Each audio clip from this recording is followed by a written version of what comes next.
안녕하세요. 오늘은 전국 온라인 학예 수양의 5째 날입니다. 오늘도 함께 해주신 모든 분들께 감사드리며 진심으로 환영합니다. 그동안 성경 말씀을 잘 들으신 분들은 성경이 사실이고 하나님이 살아계신다는 것도 알고, 그리고 살아계신 하나님 앞에 내가 왜 구원을 받지 않으면 안 되는지도 알았을 겁니다. 이제 오늘은 어떻게 하면 구원을 받고 천국에 갈 수 있는지를 배우게 됩니다. 이 시간 열린 마음으로 복음의 말씀을 잘 듣는 가운데 모두가 구원을 받고 천국 소망을 갖는 복된 시간이 되시길 바랍니다. 오늘도 말씀 듣는데 방해되지 않도록 핸드폰 전원을 꺼주시기 바랍니다. 그럼 전국 온라인 학예 수양의 5번째 말씀을 대전교회 담임으로 심우하시는 소관섭 목사님께서 전해주시겠습니다. 말씀 전에 찬양대 특송이 있겠습니다.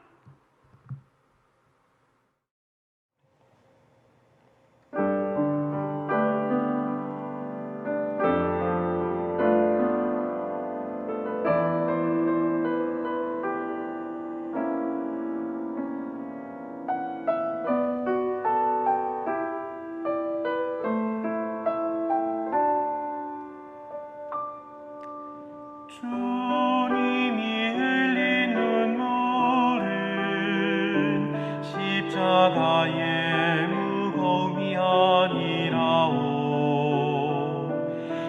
우리의 무지함을 아파하시며 흘리신 눈물이었소. 골고다 그 언덕길을 우리 위해 걸어야 했던 그는 비난과 손가락질에 물과 피를 흘려야 했건만 험난한 주님의 십자가 몹시도 무거웠건만 우리의 비난과 채찍에 샘을 되어야 했던 주님의 아파하심으로 나 구원 받았으니 이제는 주님을 위하여 이한 몸 바치리라. 당신은 알고 있나요? 죽음으로 사랑을 하신 것을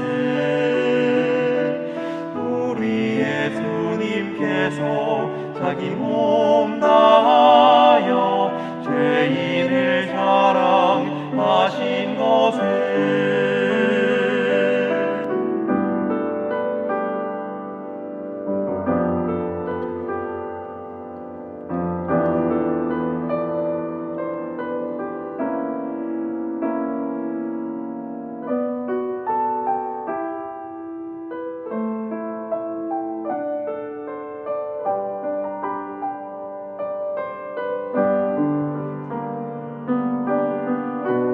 험난한 주님의 십자가 몹시도 무거웠건만 우리의 비난과 채찍에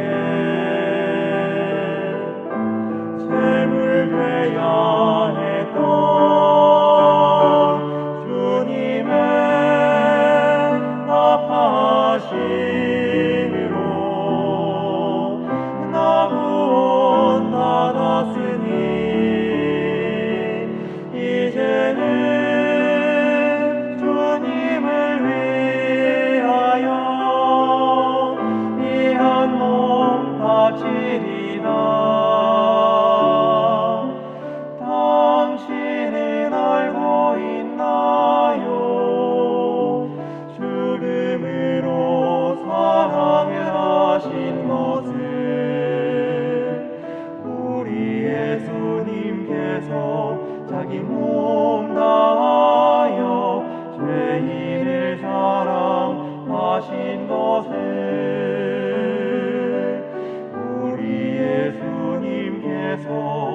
이 몸 다하여 죄인을 사랑하신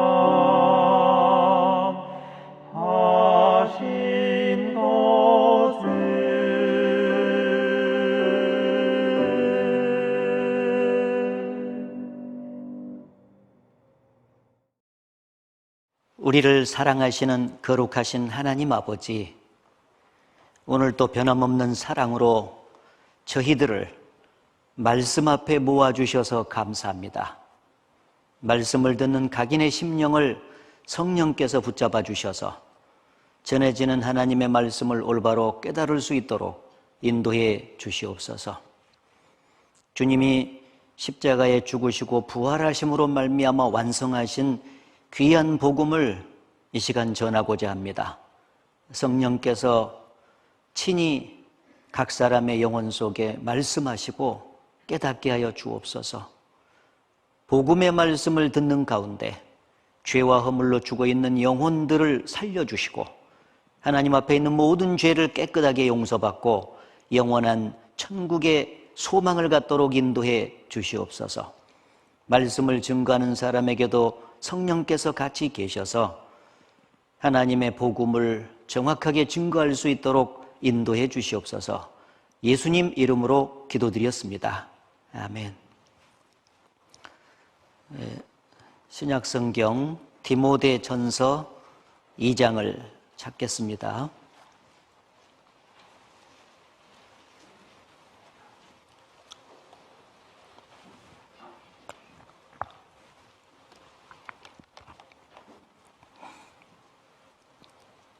디모데전서 2장. 못 찾으신 분들은 화면을 참고해 주시기 바랍니다. 하나님은 모든 사람이 구원을 받으며 진리를 아는 데 이르기를 원하시느니라. 한 구절을 더 제가 읽어드리겠습니다. 오직 너희를 대하여 오래 참으사 아무도 멸망치 않고 다 회개하기에 이르기를 원하시느니라.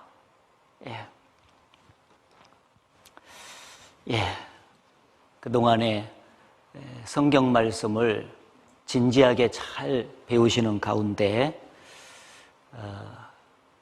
이 성경에 나타난 하나님이 눈에는 보이지 않아도 참으로 살아계신다 하는 것도 아셨고, 또 살아계신 하나님 앞에서 내가 왜 구원을 받지 않으면 안 되는지 그 구원의 필요성도 정확하게 깨달으셨습니다. 이제 오늘 어떻게 하면 구원을 받을 수 있는지를 같이 성경을 통해서 배우게 되는데, 그 구원을 받을 수 있는 말씀을 복음이라고 합니다. 기쁜 소식입니다. 그래서 그 기쁜 소식을 듣는 가운데 다 구원을 받으시기를 간절히 바랍니다. 방금 읽은 말씀 속에서 보시다시피 하나님은 모든 사람이 구원을 받으며 진리를 아는 데 이르기를 원하시느니라. 하나님은 원하시느니라. 하나님의 마음이 이 말씀 속에 들어있잖아요. 하나님이 우리 사람들을 향해서 가장 원하시는 게 뭐냐? 모든 사람이 구원받기를 원한다. 한 사람도 자기 죄로 인해서 지옥 가는 것을 원치 않으시고 다 구원받기를 원하세요. 왜 하나님은 모든 사람이 구원받기를 원하시느냐? 사랑하기 때문이죠. 부모는 자식이 잘 되기를 바랍니다. 10자식을 낳아서 기르는 부모가 있다고 할 때 말 잘 듣는 자식도 있지만은 징그럽게도 말 안 듣는 자식도 있잖아요. 그 말 안 듣는 자식을 주변 사람들이 보고 아이고 저런 놈을 낳고도 미역국 잡쌌나 이렇게 비난을 한다 할지라도 부모는 그 자식도, 그 개망나니 자식도 잘 되기를 바라요. 왜 그렇습니까? 자식을 향한 사랑 때문에. 근데 그 자식이 정말 잘 되기를 바라는 그 부모 속에 들어있는 사랑을 누가 그에게 넣어주셨어요? 바로 사랑의 본체이신 하나님이 넣어주셨어요. 이 세상 모든 사람들에게 각각 자식 사랑을 넣어주신 분이 하나님이십니다. 그러니까 하나님의 사랑은 이 세상 모든 사람들이 갖고 있는 자식 사랑을 다 합한 것보다 더 커요. 그러지 않겠습니까? 그 큰 사랑을 갖고 계시기 때문에 비록 인간이 죄를 지어서 그 죄로 지옥 갈 수밖에 없는 상태에 처해 있지만, 그러나 하나님은 그 죄를 다 용서받고 이제 구원받아서 천국 가기를 다 바라시는 거예요. 그래서 어렵게 구원받으라고 하면은 아무도 구원받을 수 없다는 것을 잘 아셔요. 그래서 인간편에서 무슨 대가를 치르지 아니하고 값없이, 대가 없이 구원받도록 하나님께서 정해 놓으셨습니다.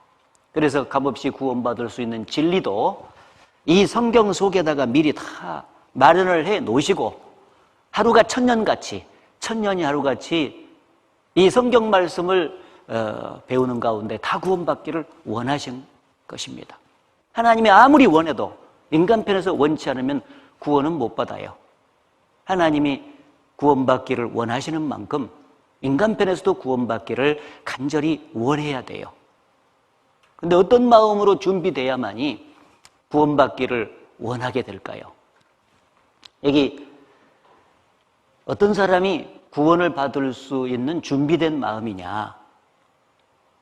이 세 가지가 성경을 통해서 마음의 정리가 딱 되면은 정말 구원받기를 원하는 마음이 생겨요.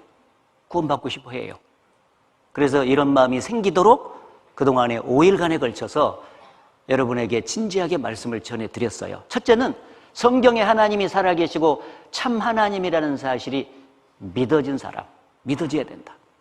히브리서 11장 6절은 하나님께 나아가는 자들은 반드시 그가 계신 것을 믿어야 될지니라고 말씀했거든요.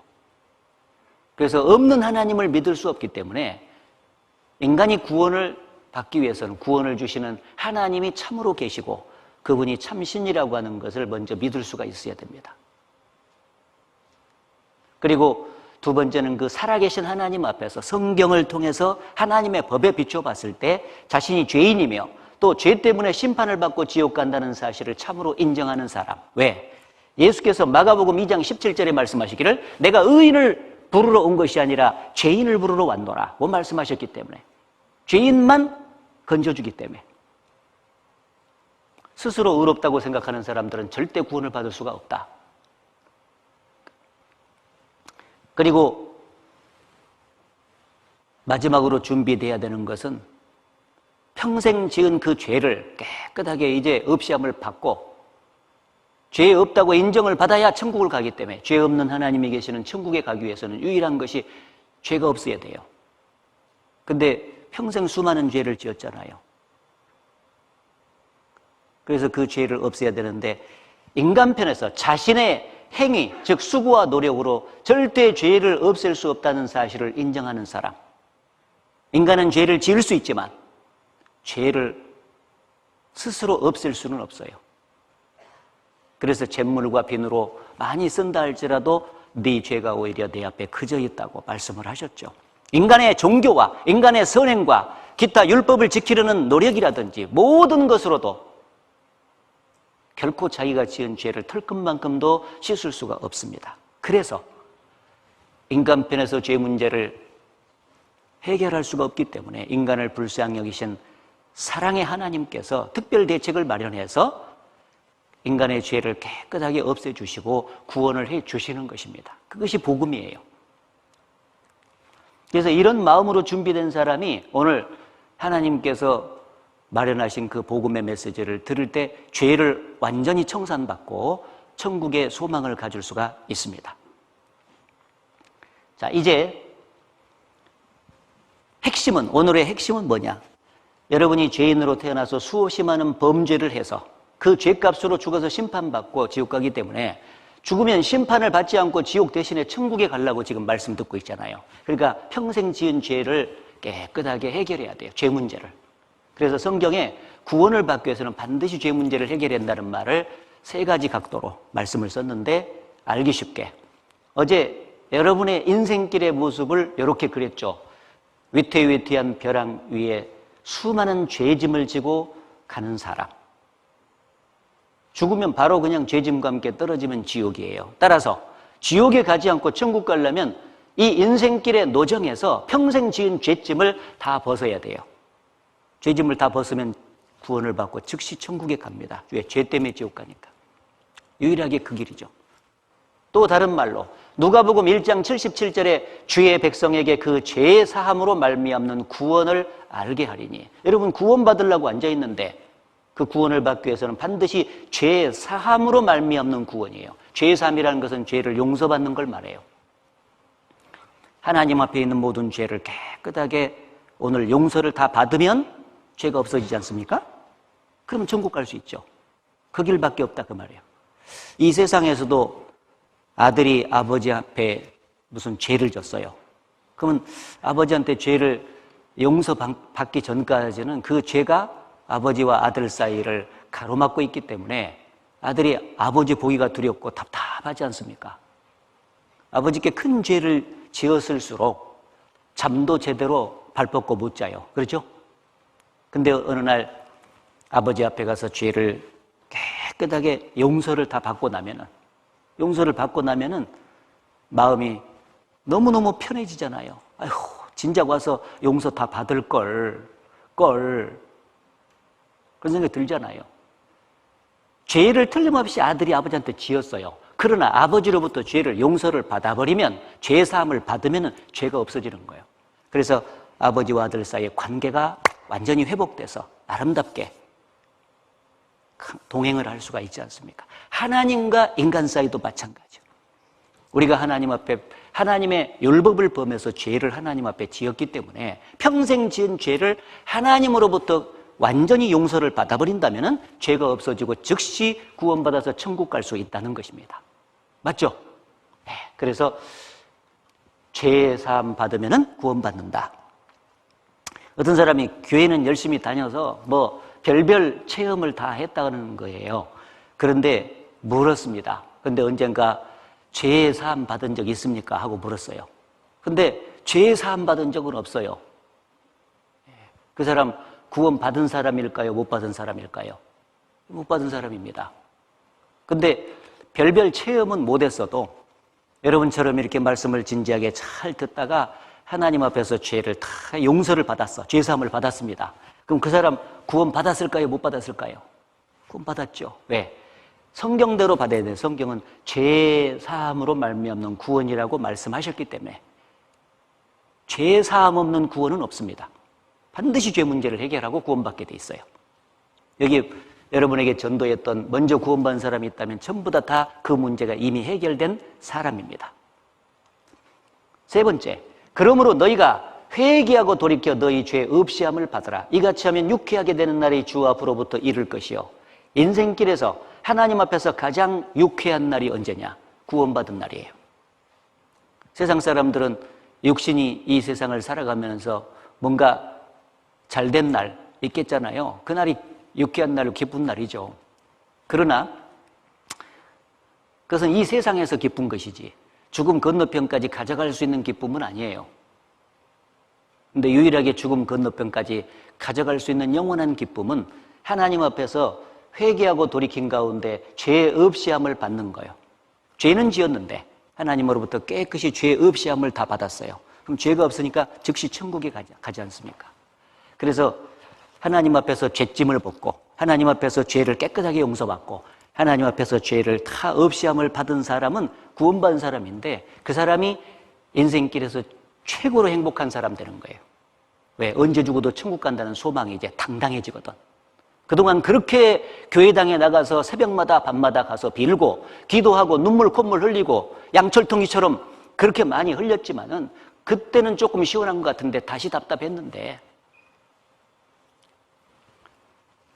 복음 말씀 듣고 완전히 죄 문제 해결되면 즉시 구원받고 소망이 딱 생겨요. 이제 언제 죽어도 천국 간다. 나 감사합니다 하나님. 남은 생에 이제 은혜에 보답하면서 이 복음 하나 전하면서 살겠습니다 하는 마음이 탁 생기는 거예요.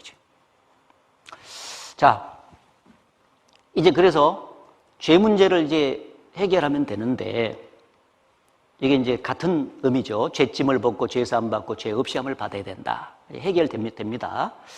그런데 이 죄는 하나님과 나 사이에 가로막혀 있는데, 제자들이 듣고 심히 놀라가려되 누가 구원을 얻을 수 있으리까?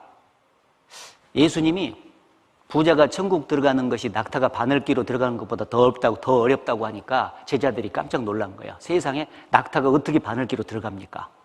그만큼 구원받는 것이 어렵다고 하니까, 그런즉 누가 그렇게 구원받는 것이 어렵다면은 구원을 누가 얻을 수 있습니까? 어떻게 해야 구원받아요? 하고 당연히 질문할 수밖에 없죠. 그 질문에 대한 대답으로서 예수께서 하신 말씀이 이 뒤에 이어지고 있지 않습니까? 예수께서 저희를 보시며 가라사대 사람으로는 할 수 없으되 하나님으로서는 다 할 수 있느니라. 사람은 스스로를 구원할 수 없다는 거예요. 할 수 없으되 명쾌하지 않습니까? 사람은 못한다. 그러나 하나님으로서는 다 할 수 있느니라. 하나님은 사람을 구원해 줄 수 있느니라.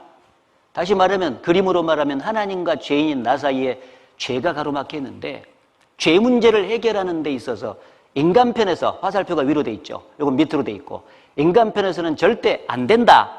죄 문제를 스스로 해결할 수 없고 스스로 구원할 수 없다. 사람으로서는 할 수 없을 때 가위표 쳐야 된다. 그러나 하나님으로서는 다 할 수 있다. 그 말은 하나님은 인간의 죄를 완벽하게 없애주심으로써 인간을 정말 구원해 줄 수 있느니라. 그 말이에요. 그래서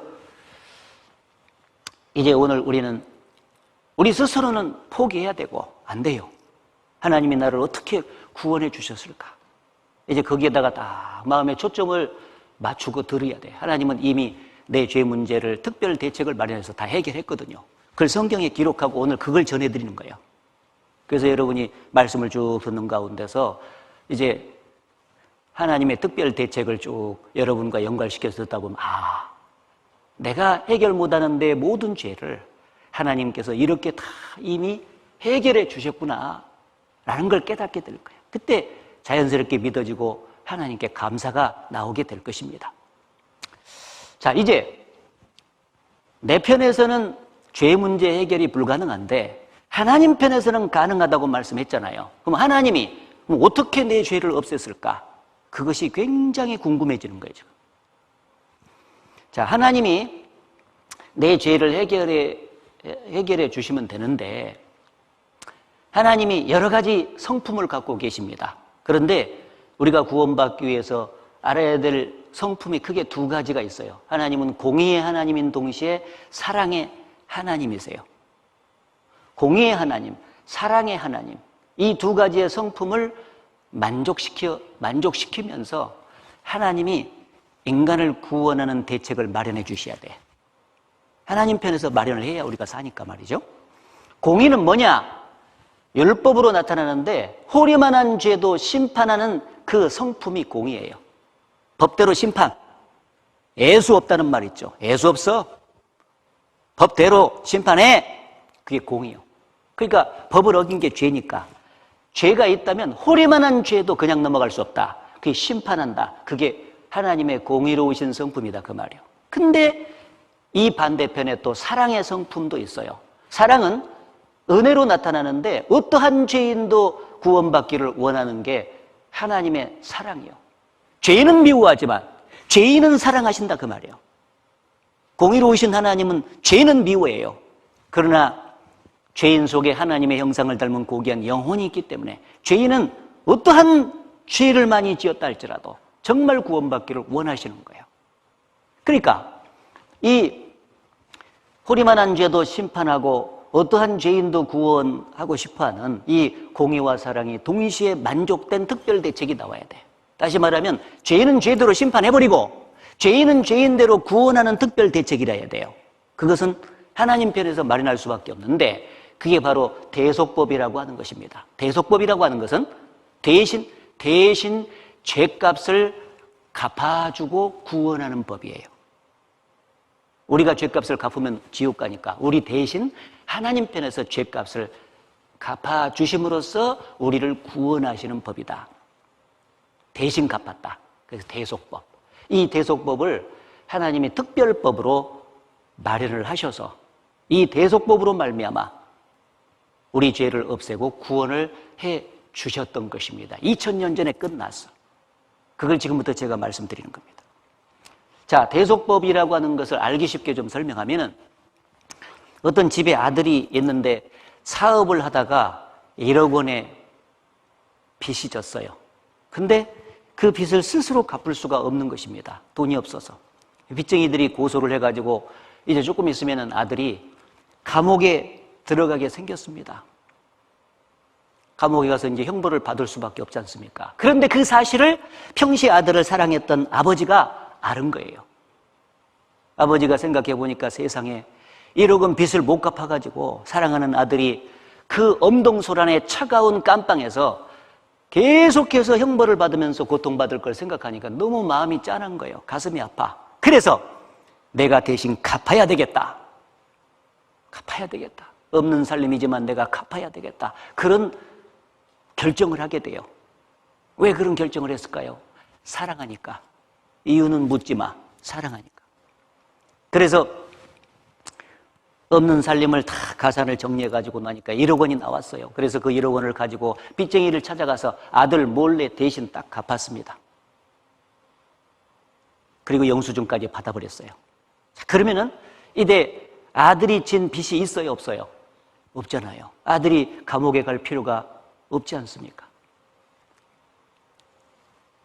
아들이 진 빚으로 말미암아서 마땅히 아들이 그 빚으로 감옥에 가서 형벌을 받아야 되지만은 아버지가 사랑 가운데 빚을 대신 갚아버림으로써 빚이 없어지고 감옥에 갈 필요가 없어지는 법, 그게 대속이다 그 말이에요. 아버지가 대신 갚았다 해서 대속, 그런 말이에요.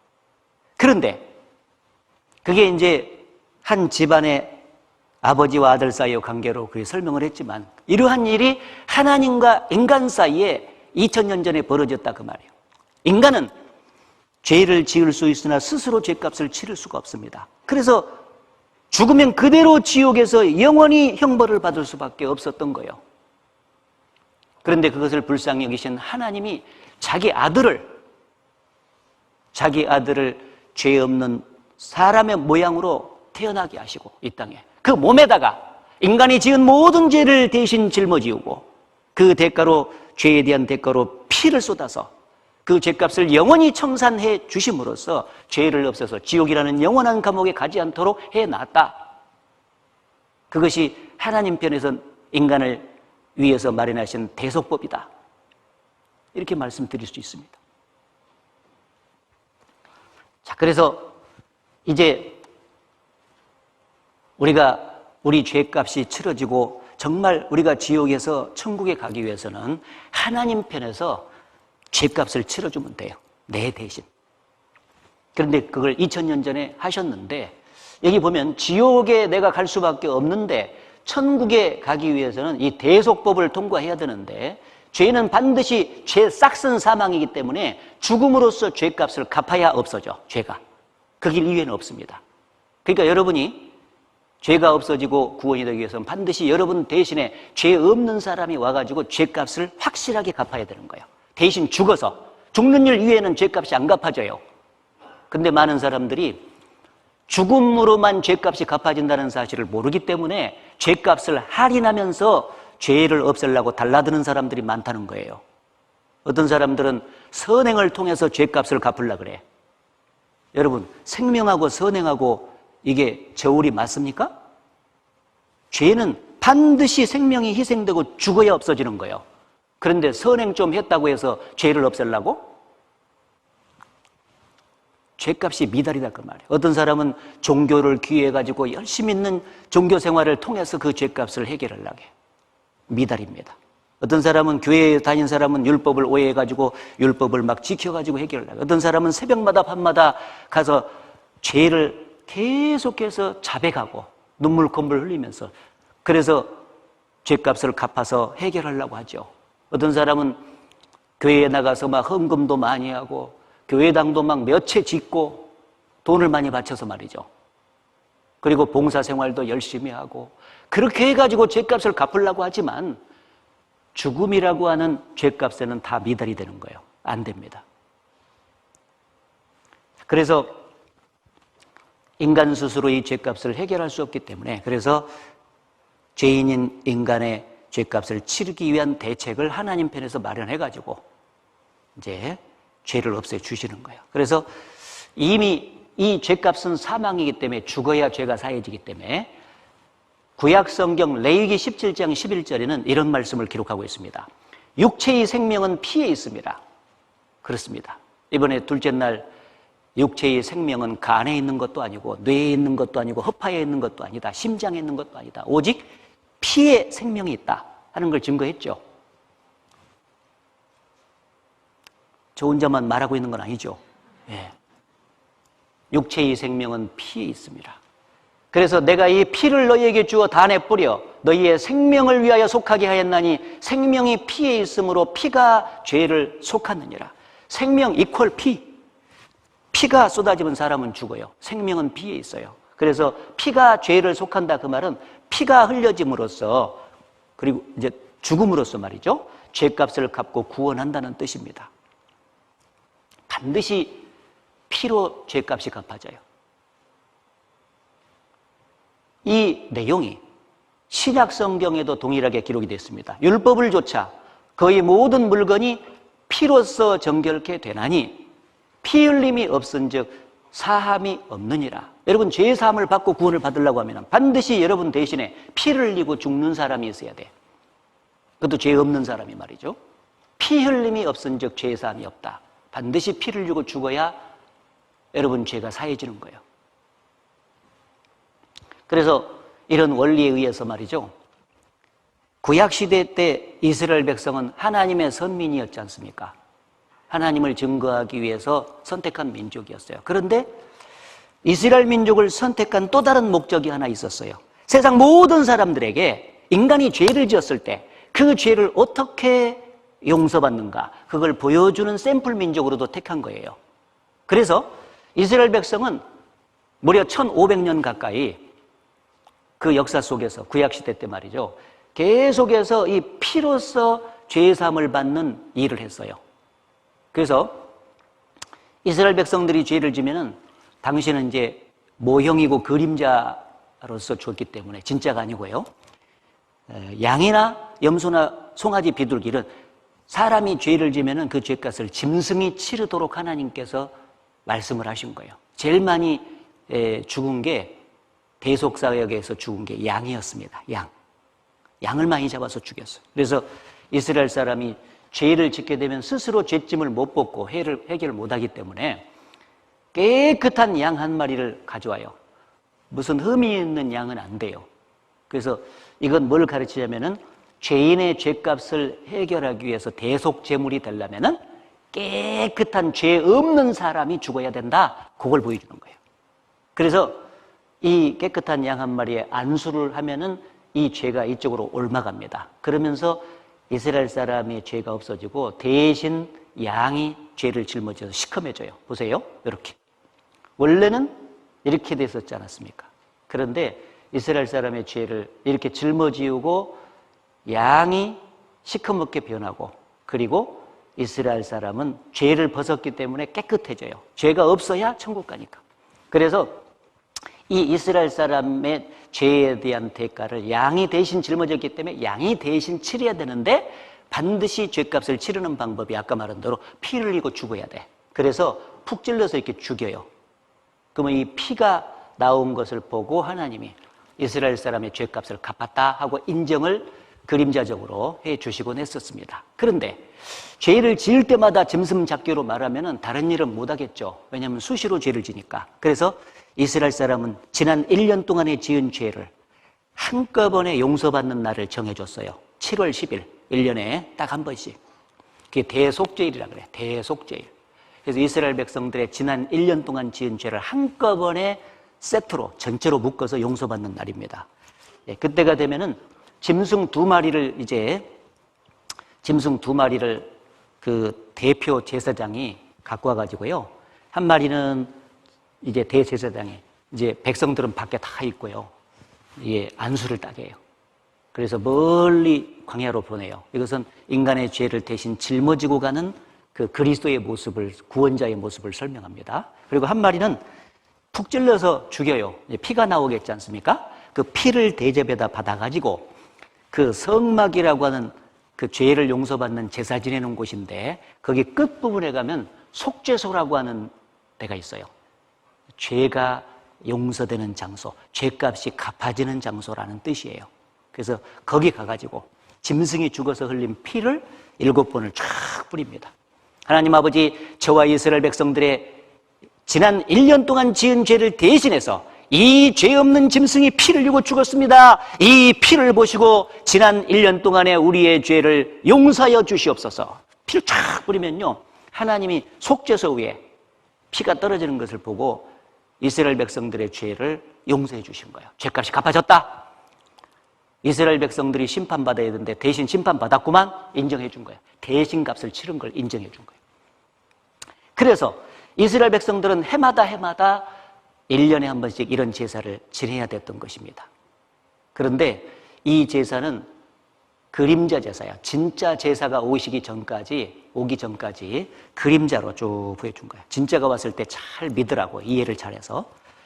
그래서 이 진짜 실제적인 그 참 형상의 제사와 그림자 제사를 좀 설명드리면, 이스라엘 사람의 짐승 바치는 제사가 그림자요. 진짜는 여기 따로 있어요. 원래 하나님은 온 세상 사람들을 만들었기 때문에 온 세상 사람들을 다 구원을 해야 돼요. 근데 방금 짐승 잡아서 바치는 제사는 이스라엘 백성에게만 주셨어요. 진짜 하나님께서 인간에게 주시는 제사는 온 세상 사람들에게 다 해당돼야 되겠죠. 그런 의미에서 이건 불완전하고, 또 1년 죄만을 해결받았기 때문에 해마다 짐승 잡아야 돼. 번거롭게. 완전한 제사라면 한 번 딱 피를 흘려서 죽어서 제사 지내가지고 영원히 죄가 용서돼 버리면 완전한 제사겠죠. 네? 그리고 이때는 사람 대신에 짐승을 잡았는데, 이 세상에서도 말이죠, 빚을 갚으려면 값어치가 똑같이 나가는 걸 갚아야 돼. 1억 원 빚졌으면 1억 원을 정확히 갚아야 다 갚았다고 인정해 주는 거예요. 뭐 5천만 원짜리 갖다 주면 안 되지 않습니까? 사람이 죄를 졌으면은 똑같은 값어치가 나가는 사람이 대신 죽어줘야 돼. 근데 이때는 짐승이 죽었잖아. 안 되는 거예요. 모형이니까 그냥 해보라고 했을 뿐이에요. 그것도 죄인의 죄가 완전히 용서되고 죄값이 갚아지려면은 죄 없는 사람이 죽어줘야 돼. 죄 없는 사람. 죄인은 자기도 지금 대신해서 죽어줄 사람을 필요로 하고 있기 때문에 다른 사람을 대신해서 죽어줄 자격이 없는 것입니다. 반드시 죄 없는 사람이 와서 죄인을 대신해서 피를 흘리고 죽어야 죄값이 완전히 갚아지고 죄가 사해지는 거예요. 그런데 여러분도 잘 아시다시피 아담의 후손 중에서는 죄 없는 사람이 없잖아요. 모두가 다 아담의 죄를 물려받아서 죄인으로 태어나서 살고 있지 않습니까? 그래서 이 지구상에 있는 모든 죄인들을 불쌍히 여기신 하나님께서 이제 유일하게 하나님만 죄 없는 분이기 때문에 하나님께서 특별 대책을 마련할 수밖에 없어요. 그래서 하나님 편에서 죄 없는 한 사람, 그 자기의 아들을 이 땅에 보내셔가지고 그 몸에다가 인간의 죄를 걸머쥐어서 죄값을 치르고 해결하시는 거예요. 그게 특별 대책입니다. 유일하게. 그래서 제가 지금 이스라엘 백성의 짐승 제사와 이 진짜 제사를 비교해서 설명을 했잖아요. 근데 이게 그대로 히브리서 10장에 기록이 되어 있습니다. 여기 히브리서 10장에 보면 율법은, 제가 지금 말씀드린 이스라엘 백성의 짐승 제사법은 그 말이에요. 장차 오는 좋은 일의 그림자요 참 형상이 아니므로, 제가 그림자라고 했죠. 참 형상이 아니므로 해마다 늘 드리는 바 같은 제사로는 나오는 자들을 언제든지 온전케 할 수 없느니라. 짐승 제사로는 사람이 구원을 못 받는다 그 말이에요. 왜? 이는 황소와 염소의 피가 능히 죄를 없이 하지 못함이라. 짐승의 피로는 사람 죄가 안 사해지는 거예요. 그래서 그러므로 짐승의 피로는 죄를 없이 하지 못함으로 그 말이죠. 세상에 임하실 때 가라사대 하나님이 제사와 예물을 원치 아니하시고 오직 나를 위하여 한 몸을 예비하셨도다. 이제 이스라엘 백성의 짐승 제사법 말고 이제 온 세상 사람들을 위한 특별 제사를 마련했어요. 하나님이 나를 위하여 한 몸을 예비하셨도다. 2000년 전에 하나님께서요, 나를 위해서, 여러분 자신을 위해서 한 몸을 준비해 주셨어요. 왜 몸을 준비해야 되냐면 그 몸에다가 죄를 짊어지고 피를 흘리고 죽어야 죄값이 갚아지거든. 하나님은 영으로 계셔서 안 보이잖아요. 그래서 이 한 몸을 준비해서 2000년 전에 이 땅에 보내주셨는데 그분이 누구냐? 바로 예수 그리스도. 따라해보세요. 예수 그리스도. 바로 예수님이 하나님이 마련해서 이 세상에 보내주신 한 몸입니다. 그래서 그분은 신분이 하나님이 사람으로 태어나신 분이고 죄 없는 분으로 나셔야 되기 때문에 처녀의 몸에 나실 것이 구약시대 때 예언이 돼 있었어요. 그리고 정확히 2000년 전에 마리아라고 하는 처녀, 남자를 가까이 하지 않았는데 그 처녀의 몸에 하나님께서 성령으로 직접 잉태를 시켜서 초자연적으로 태어나신 분이요. 죄와 상관없이 태어나야 되기 때문에 그래서 태어나셨는데 2000년 전에 그분이 바로 예수 그리스도입니다. 예수 그리스도. 그래서 그 예수님이 여러분의 죄 문제를 이제 해결해 주셨는데 그분이 오신 목적과 그 목적을 이루셨다는 것을 지금부터 순서적으로 쭉 말씀을 드릴 테니까 여러분하고 연결시켜 보시기 바랍니다. 자, 이제 예수 그리스도가 오신 목적이 디모데전서 1장 15절에 기록이 되어 있습니다. 미쁘다. 믿음직스럽고 신실하시도다. 모든 사람이 받을 만한 이 말이요.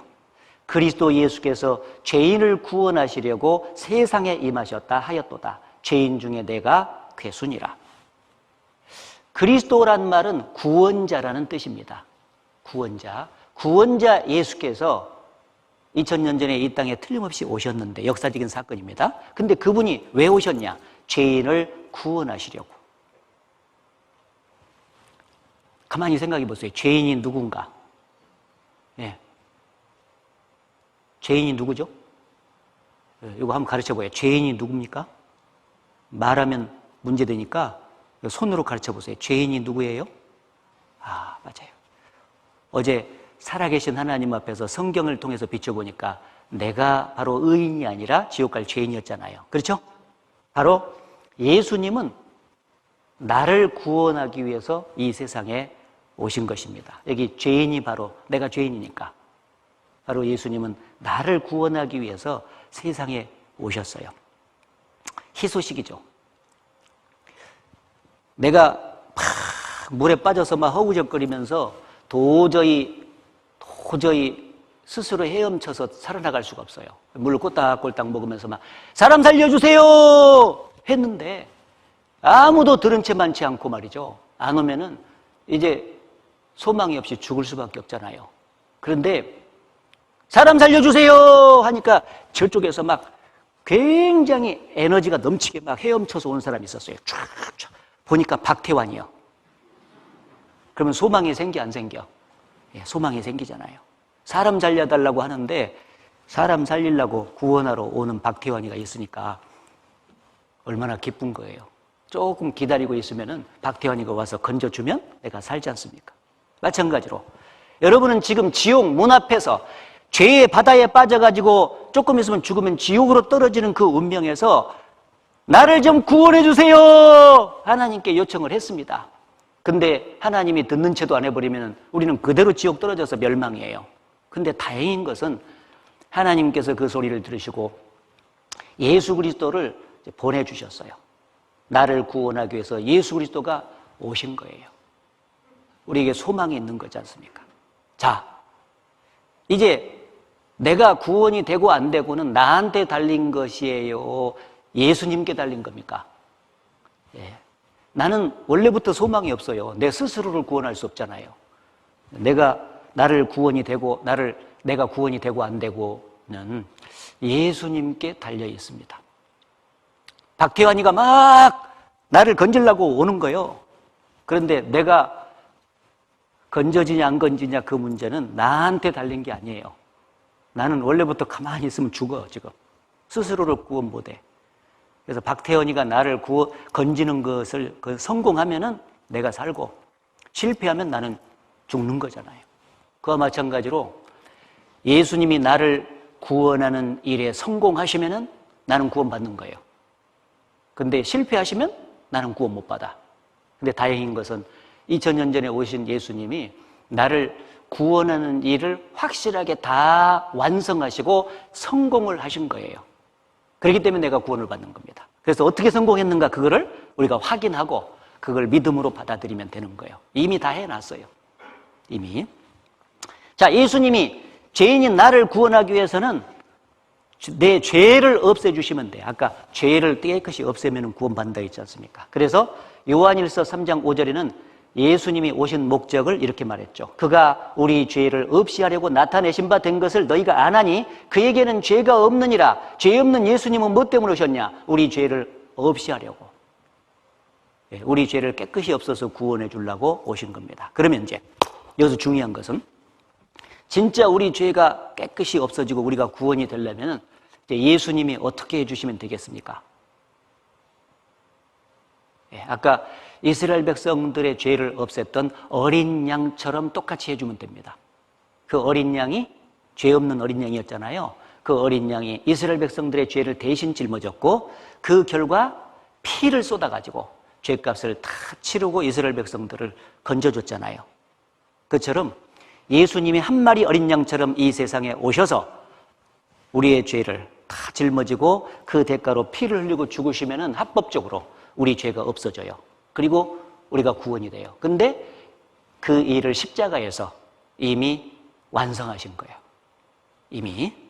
그래서 이미 그 완성하신 사건을 지금부터 좀 찾아보도록 하겠습니다. 따라해보세요. 성경은 사실이다. 그동안도 쭉 배웠던 모든 말씀이 다 사실이지만 오늘 전한 이 복음의 말씀도 사실이에요. 우리는 2000년 전에 그 현장을 가보지는 않았지만은 성경을 통해서 그것이 사실임을 믿을 수 있는 거예요. 하나님은 거짓말을 안 하시니까. 자, 예수님이 이제 오셨습니다. 이스라엘 땅에 오셨는데 세례 요한이라는 사람이 예수님을 보고 가르쳤어요. 무슨 일을 하시는지 증거하기 위해서 왔거든요. 딱 가르쳤는데 뭐라고 왔냐? 여기 요한복음 1장 29절에 이튿날 요한이 예수께서 자기에게 나오심을 보고 가로되 보라 세상 죄를 지고 가는 하나님의 어린 양이로다. 예수님을 가르쳐서 세례 요한이 증거한 거예요. 보라! 예수님을 보라는 거잖아요. 세상 죄를 지고 가는 하나님의 어린 양이로다.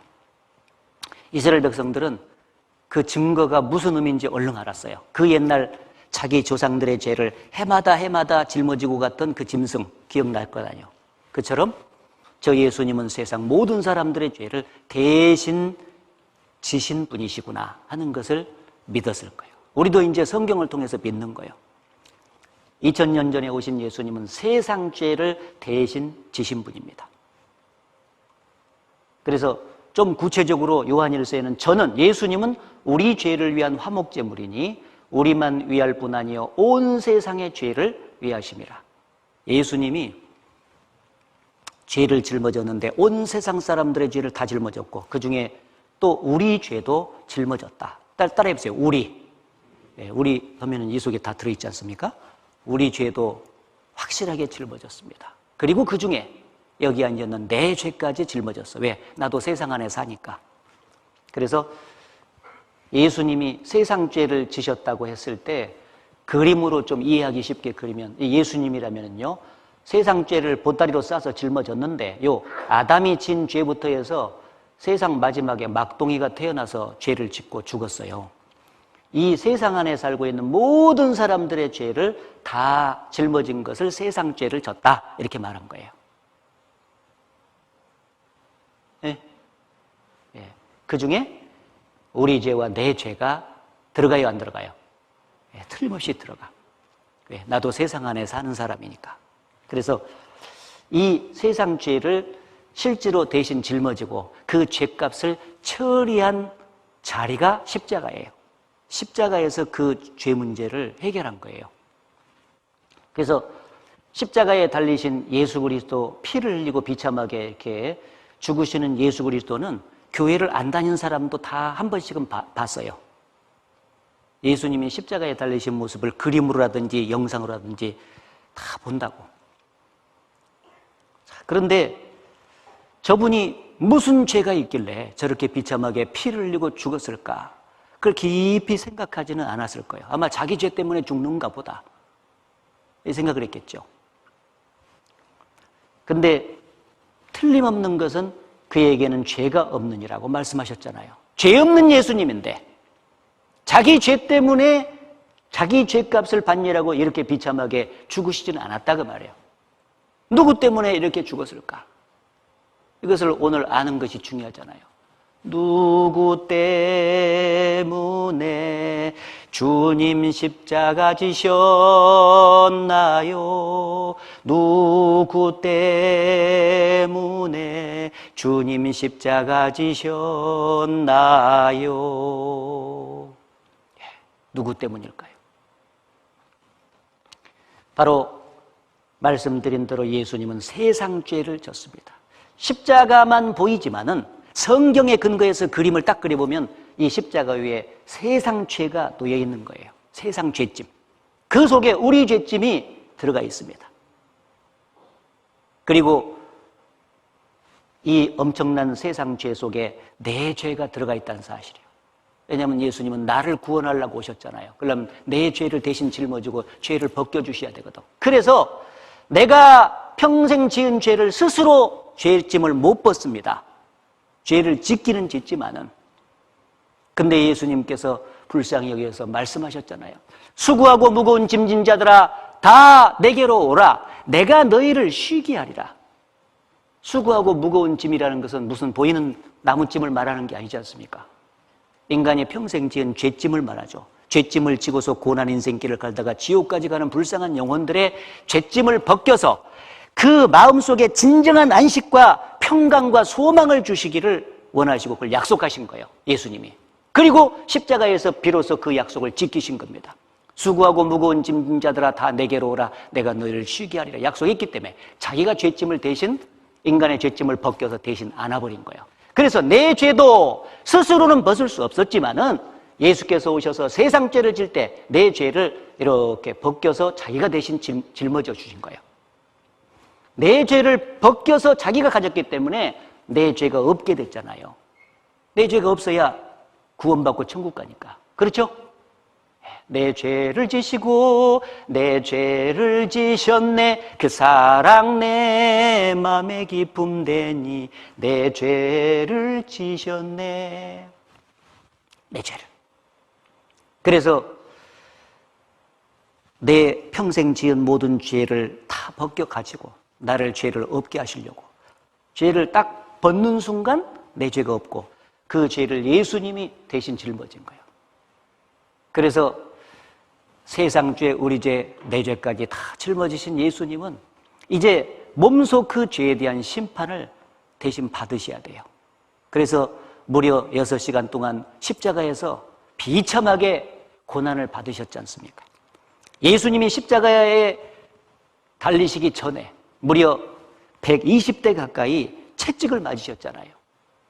온몸에 채찍을 맞는데 그 채찍 끝들에는 쇠붙이도 붙어 있고 짐승 뿔 조각도 있고 쇠고랑이까지 막 붙어 있습니다. 그래서 한번 후려 갈기면 살점이 쭉쭉 찢어져 나오면서 막 피가 낭자하게 흐르고, 어떤 사람들은 얼마 맞다가 죽는 사람들도 있답니다. 십자가형을 받는 사람 중에서. 근데 예수님은 무려 120대 가까이를 계속해서 맞으셨으니 얼마나 아프셨겠습니까? 생각해 보세요.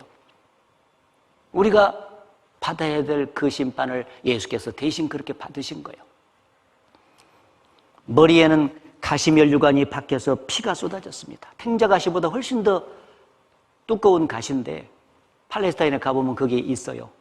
그 가시가 예수님의 거룩한 머리에 확 이마에 박히니까 말이야 혈관이 터져가지고 쭉 피를 흐르는데 얼굴의 형체를 알아보기가 어렵습니다. 머리에서는 피 흘리죠. 이미 120대 가까이를 채찍으로 맞았으니 온몸이 갈기갈기 찢어져가지고 피가 쏟아지죠. 예수님이 십자가에 벌써 달리시기 전에 탈진 상태가 됐어요. 그럼에도 불구하고 예수님이 십자가를 지고 골고다 산상을 쭉 올라가는데 그 넘어졌던 그 자리가 지금 성지순례 가면은 7번 표시가 됐습니다. 7군데에서 막 넘어지셨어요. 고통 속에서. 그러기를 반복하면서 마지막 정상에 올라가가지고 십자가에 뉘어서 양손에 대못이 박혀서 피가 쏟아지고 양팔에 대못이 박혀서 피가 쏟아지고 하늘과 땅 사이에 높이 달리셔서 오전 9시부터 오후 3시까지 무려 6시간 동안 고난을 받으시고 피를 다 쏟으시고 고통을 받으셨습니다. 그리고 마지막에 돌아가시기 바로 직전에 다 이루었다 하고 돌아가셨어요. 여기 요한복음 19장 30절에 예수께서 신포도주를 받으신 후 가라사대, 마지막에 고통을 다 받으시고 피를 쏟으시고 가라사대 다 이루었다 하시고 머리를 숙이시고 영혼이 돌아가시니라. 다 이루었다. 무슨 일을 다 이루셨을까요? 이 마지막에 로마 군병이 말이죠, 예수님의 창으로 옆구리를 푹 찌르니까 피와 물이 막 다 쏟아졌다고 요한복음 19장에는 기록을 하고 있는데, 이 피와 물이 다 쏟아지고 결국은 다 이루었다고 말씀을 하신 거거든요. 여기 보면은 다 이루었다, 헬라말로 테텔레스타이, 영어로 it is finished, fade up 이렇게 쓰는데요, 하나님의 자기를 향한 뜻을 다 성취했고 죄인을 구원하는 일을 다 끝냈다라는 뜻인데, 우리 죄와 연결시켜서 다 이루었다는 말을 이제 적용을 해보면은요, 좀 3가지로 제가 말씀을 드려볼게요. 알기 쉽게. 예수님이 고난을 받으시고 피를 쏟고 다 이루었다고 말씀하신 의미가 뭐냐? 바로 죄에 대한 심판을 다 받았다는 뜻입니다. 바로 죄는 우리가 졌기 때문에 우리가 죄에 대한 심판을 받고 형벌을 받아야 되는데, 우리를 구원하기 위해서 우리 대신 심판을 받으시고 형벌을 받으신 거예요. 그래서 지옥에 가서 형벌 받지 않도록 해 놓으셨다는 거예요. 그게 다 이루었다. 여기 베드로전서 2장 24절에 말씀하시기를 친히, 예수께서 친히 나무에 달려 십자가에 달려, 그 말이죠, 그 몸으로 우리 죄를 담당하셨으니 대신 심판을 받았다, 그 말이에요. 그 몸으로 이는 우리로 죄에 대하여 죽고 의에 대하여 살게 하려 하심이라. 저가 채찍에 맞음으로 너희는 나음을 얻었나니. 우리를 죄로 말미암아 죽은 영혼을 살리고 우리를 구원하기 위해서 그 몸으로 우리 죄를 대신 담당했다. 그 말은 대신 심판을 받았다.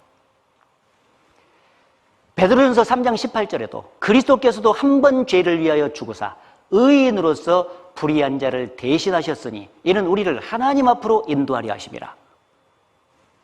그는 죄 없는 유일한 의인이셨는데 그 의인으로서 불의한 자, 죄인인 나를 대신해서 심판을 받으신 거예요. 하나님 앞으로 인도하기 위해서. 그래서 우리가 머리로 지은 죄를 대신해서, 우리가 생각으로 지은 죄, 눈으로 지은 죄, 입으로 지은 죄, 이 머리로 지은 죄가 너무 많잖아요. 그래서 그 머리로 지은 죄에 대한 심판을 예수께서 다 받으셨잖아요.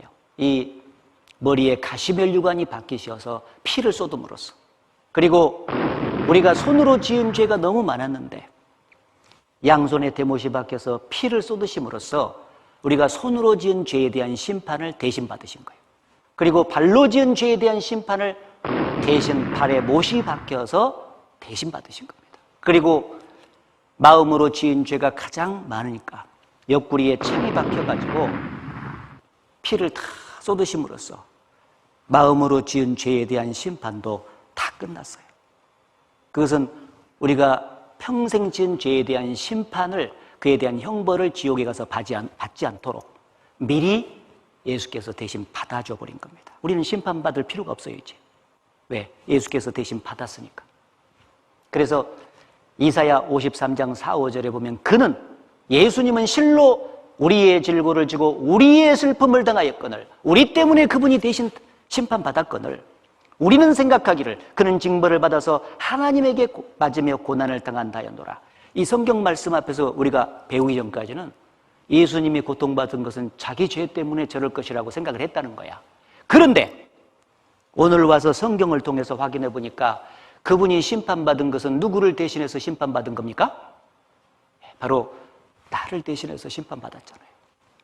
그래서 그가 찔림은 우리의 허물을 인하며 그가 상함은 우리의 죄악을 인함이라. 그가 징계를 받음으로 우리가 평화를 누리고 그가 채찍에 맞음으로 우리가 나음을 입었도다. 그는 예수님이시고 우리는 나잖아요. 바로 내 허물 때문에 예수님이 대신 찔리셨고 내 죄악 때문에 예수님이 대신 상하셨도다. 내가 평화를 누리고 내가 나음을 얻기 위해서 예수님이 내 대신 징계받고 내 대신 채찍에 맞으셨도다. 자, 그래서 우리가 받아야 될 저주와 심판을 예수께서 대신 십자가에서 확실하게 받았기 때문에 우리는 더 이상 심판받지 않는다 그 말이에요. 네. 감사해요, 안 해요? 감사하지 않습니까? 우리가 평생 지은 죄 때문에 절대 죽음 건너편에 심판받지 않아요. 왜? 대신 심판받았으니까. 그리고 다 이루었다는 두 번째 의미를 좀 생각해보면 너희 죄를 깨끗하게 다 씻었다. 알기 쉽게 설명한 거예요. 이 세상에 더러운 것들은 되게 물로 깨끗하게 이렇게 씻잖아요. 이렇게 더러운 게 있는데 물로 착 씻으면은 더러운 게 없어지지 않습니까? 하나님 앞에 우리 죄가 평생 지은 죄가 있는데 그 죄를 안 없애면은요, 죄와 함께 지옥으로 떨어져서 형벌 받아야 돼. 근데 예수님께서 그 고귀한 피를 흘려서 나의 평생 지은 죄를 깨끗하게 씻어주신 거예요. 깨끗하게. 그게 다 이루었다 그 말이에요. 그러면은 그 예수님의 피로서 내 죄를 다 씻은 것이 확실하면 내 죄가 있어요, 없어요? 내가 물어본 게 잘못이지 뭐. 요즘 세상에 쓰고 있는데 뭘 그걸 물어봐. 그렇죠? 예. 근데 내가 좀 깝깝하기는 해, 사실. 뭐 반응을 알 수 없으니 뭐. 그래도 잘 듣고 이해하신다고 제가 믿어도 되겠죠? 예. 예수 그리스도께서 다 이뤘다! 내가 흘린 그 고귀한 피로 너희 죄를 다 씻었다! 선포해 준 거예요. 그 말은 쓰셨기 때문에 네 죄가 없어졌다 그 말이야. 그걸 믿으라고. 여기 히브리서 1장 3절에 말씀했잖아요. 이는 예수님은 그 말이에요. 지금 예수님을 설명하는 거예요. 예수님은 하나님의 영광의 광채시요 그 본체의 형상이시라. 원래 예수님은 하나님 자신이시다 그 말이에요. 눈에 보이지 않는 하나님이 사람을 구원하려고 몸을 입고 이 세상에 탄생하신 분이에요. 사람의 몸을 입었지만 그분의 신분이 하나님이시다 그 말이에요. 왜? 유일하게 이 세상 아담의 후손들을 다 구원한 방법은 하나님이 액션을 취하는 길밖에 없잖아요. 하나님이 내려오시는 길밖에 없어. 그래서 예수님은 원래 하나님이시라. 근데 하나님이 사람 되신 거예요. 그래서 그의 능력의 말씀으로 만물을 붙드시며, 원래 예수님은요 하나님이시기 때문에 모든 천지 만물을 창조했을 뿐 아니라 능력으로 천지 만물을 이제 주관하고 다스리셔요. 그분 엄청나신 분입니다. 그런데 그분이 오셔서, 이 땅에 오셔서 다 이루었다고 말씀하셨잖아요. 무슨 일을 다 이루셨냐? 여기 보면 죄를 정결케 하는 일을 하시고 높은 곳에 계신 위엄의 우편에 앉으셨느니라. 예수님이 오셔서 십자가상에서 피를 다 쏟고 하신 일이 죄를 정결케 하는 일을 하시고, 그 말은 끝내시고, 다 끝내셨어요. 죄를 다 깨끗이 씻는 일을 끝내셨기 때문에 이제는 더 이상 이 땅에 계실 필요가 없어요. 그래서 사흘 만에 부활하시고 승천하셔서 하나님 우편에 앉아 계세요. 여기 앉아 계신다는 말이 우리에게 큰 위로가 돼. 만약에 예수님이 이 땅에 오신 목적이 죄를 깨끗하게 씻어서 구원해 주시는 일인데 그분이 오셔서 죄를 씻는 일이 덜 끝났어요. 그러면은 여기 가서 앉아 계실 수가 없어요. 우리가 이 세상에서도 어떤 일이 딱 주어졌을 때 중간중간 쉬기도 하지만 이제 편하게 다 쉴 때는 언제냐면 이 일을 다 끝냈을 때예요. 그렇죠?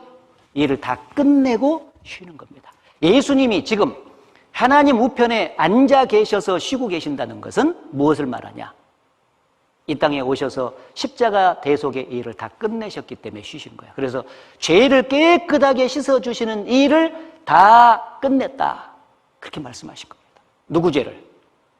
예, 그렇습니다. 이제 이걸 나하고만 딱 연결시키면 돼. 내 죄도 그때 다 씻은 거예요. 그래서 털끝만큼도 없이 내 죄를 다 없애주셨기 때문에 나를 구원하는 일이 그때 끝난 겁니다. 그래서 이 사실이 정말 의심 없이 마음에 믿어진 사람이 감사해서 가사를 쓰고 노래를 불렀는데 이 곡조를 붙였는데 이걸 찬송이라 그래요. 그래서 여기 보면은 내 주의 보혈은 정하고 정하다 내 죄를 정케 하신 주 날 오라 하신다. 내 죄를 정케 하실 주가 아니죠. 그렇죠?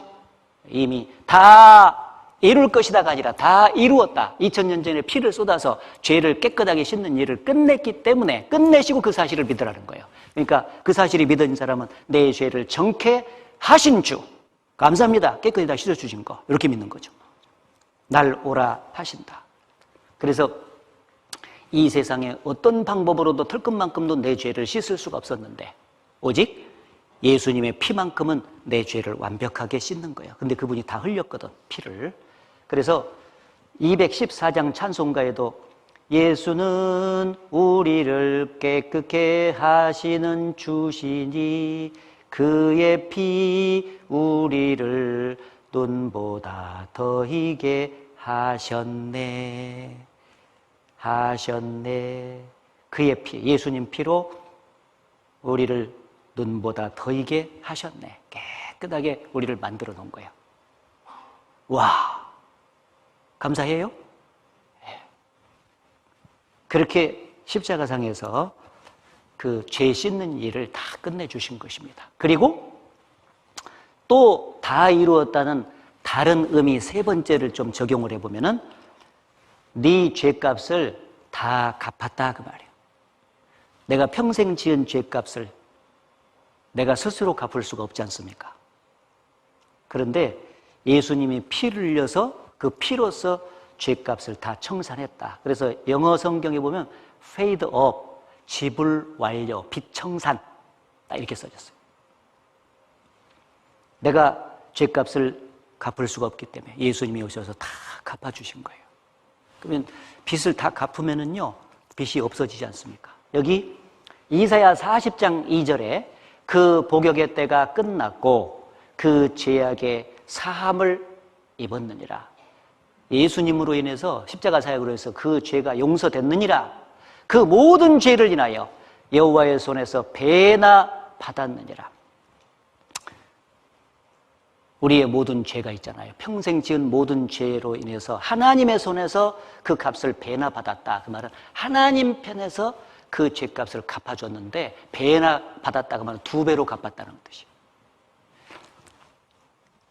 1억 원 빚졌으면 1억 원만 갚으면 되는데 완전하게 갚았다고 이제 갚았다고 이제 하려면 돈 많은 사람은 뭐 2억 원으로 2배로 갚을 수도 있겠죠. 더 확실하게. 우리가 평생 하나님 앞에서 지은 죄가 1억 원어치라면은 예수님이 피를 흘려서 내 죄값을 갚은 것은 2억 원어치로 넉넉히 갚았다. 그런 뜻입니다. 그러니까 이 말은 계속 죄 때문에 걱정이란 말이요. 안심해란 말이에요. 안심해라. 죄값을 다 갚았다. 이제는 걱정하지 마라. 이 말씀은 하나님 앞에서 내가 지은 죄보다도 내 죄를 용서하시는 하나님의 사랑이 훨씬 더 크다는 것을 알려주는 거예요. 어제 사실 살아계신 하나님 앞에서 이 하나님의 법에 비춰서 내 자신을 볼 때는 너무너무 죄가 많았잖아요. 그렇죠? 그래서 나는 지옥 가도 싸다. 그런 마음이 들었을 거예요. 그래서 그 죄를 계속 지적받다 보니까 자기 죄 큰 것만 보고 있는 사람들이 있어요. 물론 자기 죄가 크다는 걸 봐야죠. 그러나 이제는 오늘은 그 죄를 용서하신 하나님의 사랑이 더 크다는 걸 봐야 돼. 십자가를 봐야 된다 그 말이에요. 내 죄가 아무리 많아도 내 죄를 용서하시고 나를 구원하시는 하나님의 사랑이 훨씬 더 커요. 그렇죠? 그래서 그 사랑 때문에 우리는 안심하고 감사할 수가 있는 거예요. 이 세상에서도 부모 자식 간에도 이제 예를 들어보면요. 어떤 집에 자식이 있는데 평생 태어나서 죽을 때까지 부모의 속을 썩이고 정말 부모에게 죄를 짓고 그렇게 사는 자식이 있었어요. 그런데 이렇게 부모의 속을 썩이고 개망나니처럼 산 자식이라도 마지막 순간에라도 이 아들이 자기가 평생 지은 죄를 뉘우치고 부모에게 돌아오면은 부모는 그 자식을 받아줘, 안 받아줘? 받아줍니다, 여러분. 그건 뭘 가르치는 겁니까? 자식이 부모에게 평생 지은 죄보다도 그 죄를 용서하는 그 부모의 사랑이 훨씬 더 크다는 거예요. 크니까 그걸 안아주는 거죠. 알았어요? 예, 그러니까 자기 죄 큰 것을 바라보는 것 중요하지만 그 이상 이제 십자가를 통해서 내 죄를 완전히 용서해 주신 하나님의 사랑이 더 크다. 왜? 내 죄에 대해서 2배나 갚았다고 말씀하실 정도니까. 얼마나 우리를 사랑하시면 혹시라도 덜 갚아진 것이 있을까 봐서 하나님 편에서 2배로 갚았다니까. 완전히 갚아준 거예요. 걱정하지 마라. 이 사실을 믿고 안심해라, 그 말이에요. 그래서 다 이루었다는 말은 내 대신, 네 대신에 심판을 대신 받고 피로써 정결케 깨끗이 죄를 씻었고 죄값을 다 갚았다, 이런 의미가 확고하게 들어있는 겁니다. 그래서 그 사실을 우리는 믿음으로 받아들여서 내 것으로 만드는 거죠. 안심합니다. 예수님이 십자가에서 피를 쏟으시고 우리의 죄를 완전히 씻어주시고 죄값을 완전히 청산하시고 끝냈기 때문에 죽은 지 사흘 만에 전격적으로 부활하셨습니다. 두려움에 떨고 있는 그 제자들 앞에 나타나서 너희에게 평강이 있을지어다 하고 손과 옆구리를 보여주시면서 확인시켜주는 장면인데, 예수님께서 부활하셨습니다. 여기 이날 곧 안식 후 첫날 저녁 때에 제자들이 유대인들을 두려워하여 모인 곳에 문을 닫았더니, 제자들은 지금 예수님이 죽으시고 난 뒤에 두려워가지고 문을 콩콩 잠그고 있어요. 그때 예수께서 오사 가운데 서서 가라사대 너희에게 평강이 있을지어다, 이 말씀을 하시고 손과 옆구리를 보이시니 제자들이 주를 보고 기뻐하더라. 너희에게 평강이 있을지어다, 그 말은 야, 이제 너희들의 죄값을 치르기 위해서 내가 손에 못이 박히고 옆구리에 창이 찔려서 피를 흘려서 너희의 죄값을 다 갚았다. 그러니 이제는 이 사실을 확인하고 안심해라. 손과 옆구리 봐봐. 너희들 죄값을 갚았다는 증거야. 제자들이 그 모습을 보고 너무 기뻐했다. 그렇지 않습니까? 바로 예수님이 부활했다는 것은 십자가에서 자기가 우리의 죄값을 완전히 청산했다는 것을, 우리의 죄를 사했다는 것을 사했다는 증거로 부활하신 거예요. 부활은 그 피로 우리 죄를 완전히 사했다는 증거로 부활을 하신 것입니다. 그래서 예수님이 만약에 죽으시기만 하고 부활하지 못했다면요, 모든 아담의 후손과 똑같잖아요. 우리 죄가 안 사해지는 거예요. 그분이 죽으시고 전격적으로 부활하셨다는 것은, 부활은 사람이 할 수 없는 거예요. 하나님만 할 수 있지 않습니까? 그래서 죄 없는 한 분으로 십자가에 죽으셨다는 것이 입증되기 때문에 부활은 우리 죄가 사했다는 명백한 증거가 되는 것입니다. 그래서 여기 사도행전 17장 31절에도 이는 정하신 사람으로 예수님을 가르칩니다. 예수님으로 하여금 천하를 공의로 심판할 날 작정하시고 이에 저를, 예수님을 죽은 자 가운데 다시 살리신 것으로 부활입니다. 모든 사람에게 믿을 만한 증거를 주셨습니다.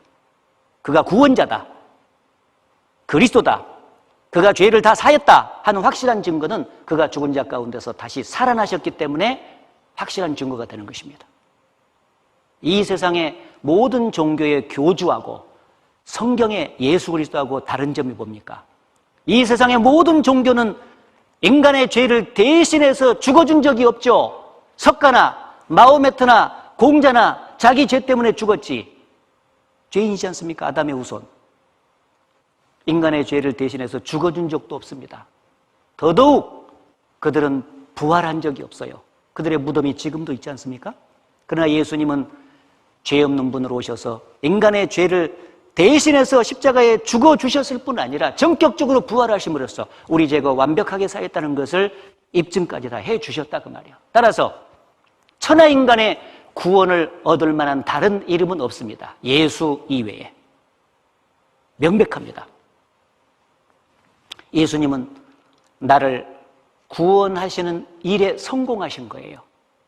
성공하셨습니다. 다 이루었다.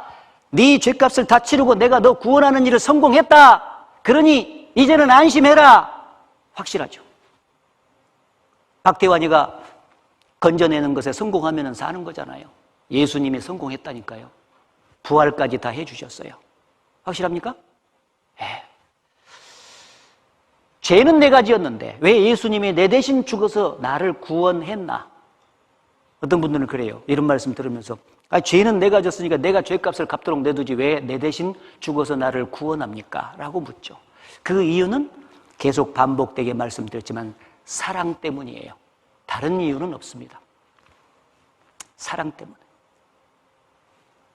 그래서 요한복음 3장 16절에 말씀하시기를 하나님이 세상을 이처럼 사랑하사 독생자를 주셨으니 이는 저를 믿는 자마다 멸망치 않고 영생을 얻게 하려 하심이니라. 영생을 얻는다는 말이나 구원받는다는 말이나 같은 말이에요. 여기 하나님이 세상을 이처럼 사랑하다. 얼마만큼? 자기의 독생자 예수 그리스도를 십자가에 내어 주시기까지 사랑했다는 거예요. 그래서 눈에 보이지 않는 하나님의 사랑이, 하나님은 사랑 자체신데 그 눈에 보이지 않는 하나님의 사랑이 십자가에 예수님이 죽으신 것으로 나타났다는 거예요. 그래서 예수님이 십자가에서 우리 대신 구원하기 위해서 죽었다는 것은 하나님이 우리를 사랑했다는 명백한 증거다 하고 말씀해 주셨죠. 여기 로마서 5장 8절에 보면 우리가 아직 죄인 되었을 때에 우리가 죄인 돼 있었잖아요. 그때 그리스도께서 우리를 위해서 죽으심으로 하나님께서 우리에게 대한 자기의 사랑을 확증하셨느니라. 눈에 보이지 않는 하나님이 나를 사랑한다는 확실한 증거가 뭡니까? 하고 묻는다면 십자가를 봐라 그래요. 십자가에서 너를 대신해서 죽어주신 예수 그리스도가 내가 너를 사랑했다는 확실한 증거가 아니냐? 증거죠. 대신 죽어서 죄값을 치렀으니까요. 확실한 증거가 되는 것입니다. 과거에 충북선 열차 사고가 있었어요.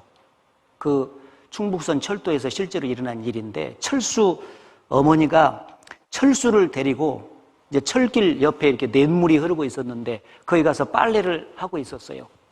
그런데 철수가 심심하니까 철길 위로 올라가 가지고 이 돌을 튀기면서 이렇게 놀고 있었어요. 그런데 갑자기 기적 소리가 막 나는 거잖아요. 뿡! 그런데 엄마가 뒤를 보니까 철수가 저쪽 모퉁이에 있는데 기차가 막 뒤에서 막 칙칙폭폭 오는 거예요.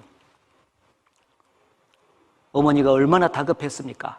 다급했겠습니까? 철수야! 빨리 피해라!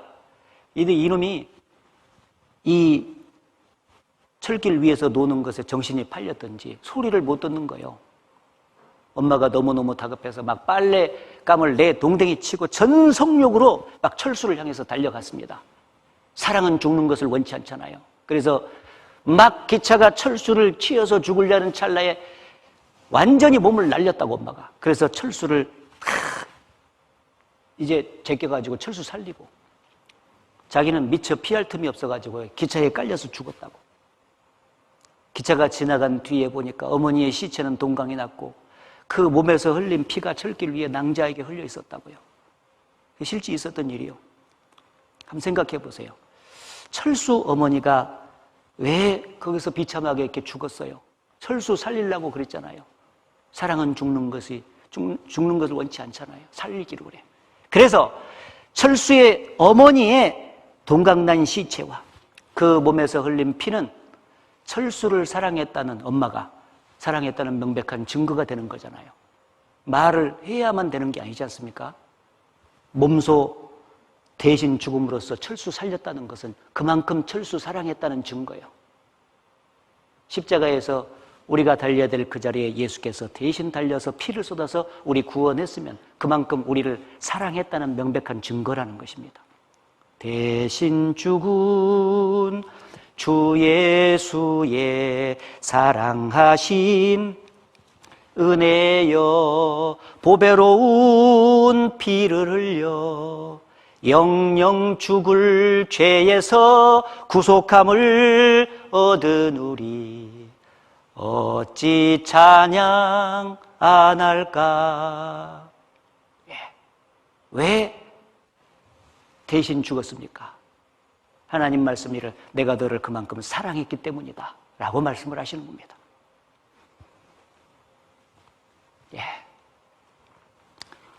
얼만큼 피를 흘려서 죄를 사했나 구체적으로 이제 말씀하신 내용이 있는데, 피를 흘려서 죄를 사했는데 얼만큼 사했다. 어제 호리만큼이라도 죄가 남아있으면 그 죄 때문에 지옥 간다고 돼 있지 않습니까? 그런데 놀라운 사실은 호리만큼도 남김이 없이 영원히 속죄를 했대요. 여기 틀림없이 기록이 되어 있습니다. 히브리서 9장 12절에 말씀하시기를 염소와 송아지의 피로 아니하고, 구약시대 때 모형 제사로 이제 아니하고 오직 자기 피로 영원한 속죄를 이루사 단번에 성소에 들어가셨느니라. 구약시대 때 대제사장들은 사람이었지 않습니까? 그들은 1년에 한 번씩 지난 1년 동안 지은 죄만 속죄를 했어요. 그래서 자주 성소에 들어갈 수밖에 없어요. 1년에 한 번씩. 근데 예수님은 오셔서 피로써 효력이 영원한 속죄를 이뤘기 때문에 영원히 죄를 사용을 했어요. 그렇기 때문에 자주 성소에 들어갈 필요가 없이 단번에 성소에 들어갔다, 그 말은 단번에 하늘 성소에 가셨어요. 이 땅에서 피로써 영원한 속죄를 다 이루었기 때문에 한 번만에 끝냈잖아요. 그러니까 이제 천국에 들어가신 거예요. 그래서 영원한 속죄가 하나님 편에서 이루어졌다는 걸 꼭 기억해야 됩니다. 내 편에서는 내 죄를 해결할 수 없어요. 그러나 전능하신 하나님, 나를 사랑하신 하나님은 단번에 해결할 수 있습니다. 그 대책이 십자가였죠. 그래서 하나님 편에서 십자가에 예수 그리스도를 보내가지고 피를 쏟아서 다 이루었다고 선포될 때 효력이 영원 속죄에 미친 거예요. 영원한 속죄를 이루사. 기간이 영원 사이의 역사가 막간이잖아요. 영원한 속죄를 이루셨다. 그래서 이 영원한 속죄의 기간은 아담이 선악과 따먹은 죄가 최초의 죄잖아요. 그 죄부터 시작해서 역사의 마지막에 막동이가 태어났다고 막동이가 마지막 죽기 직전에 지은 죄까지 다 사한 거예요. 그게 영원한 속죄라는 기간 속에 포함된 죄입니다. 그래서 구약시대, 예수님 오시기 전을 구약시대라 하고 예수님 오신 후를 신약시대라고 하는데, 구약시대에 태어났던 사람 죄도 다 사했고 예수님이, 신약시대에 태어났던 모든 사람의 죄도 다 사한 겁니다. 그게 사실이에요.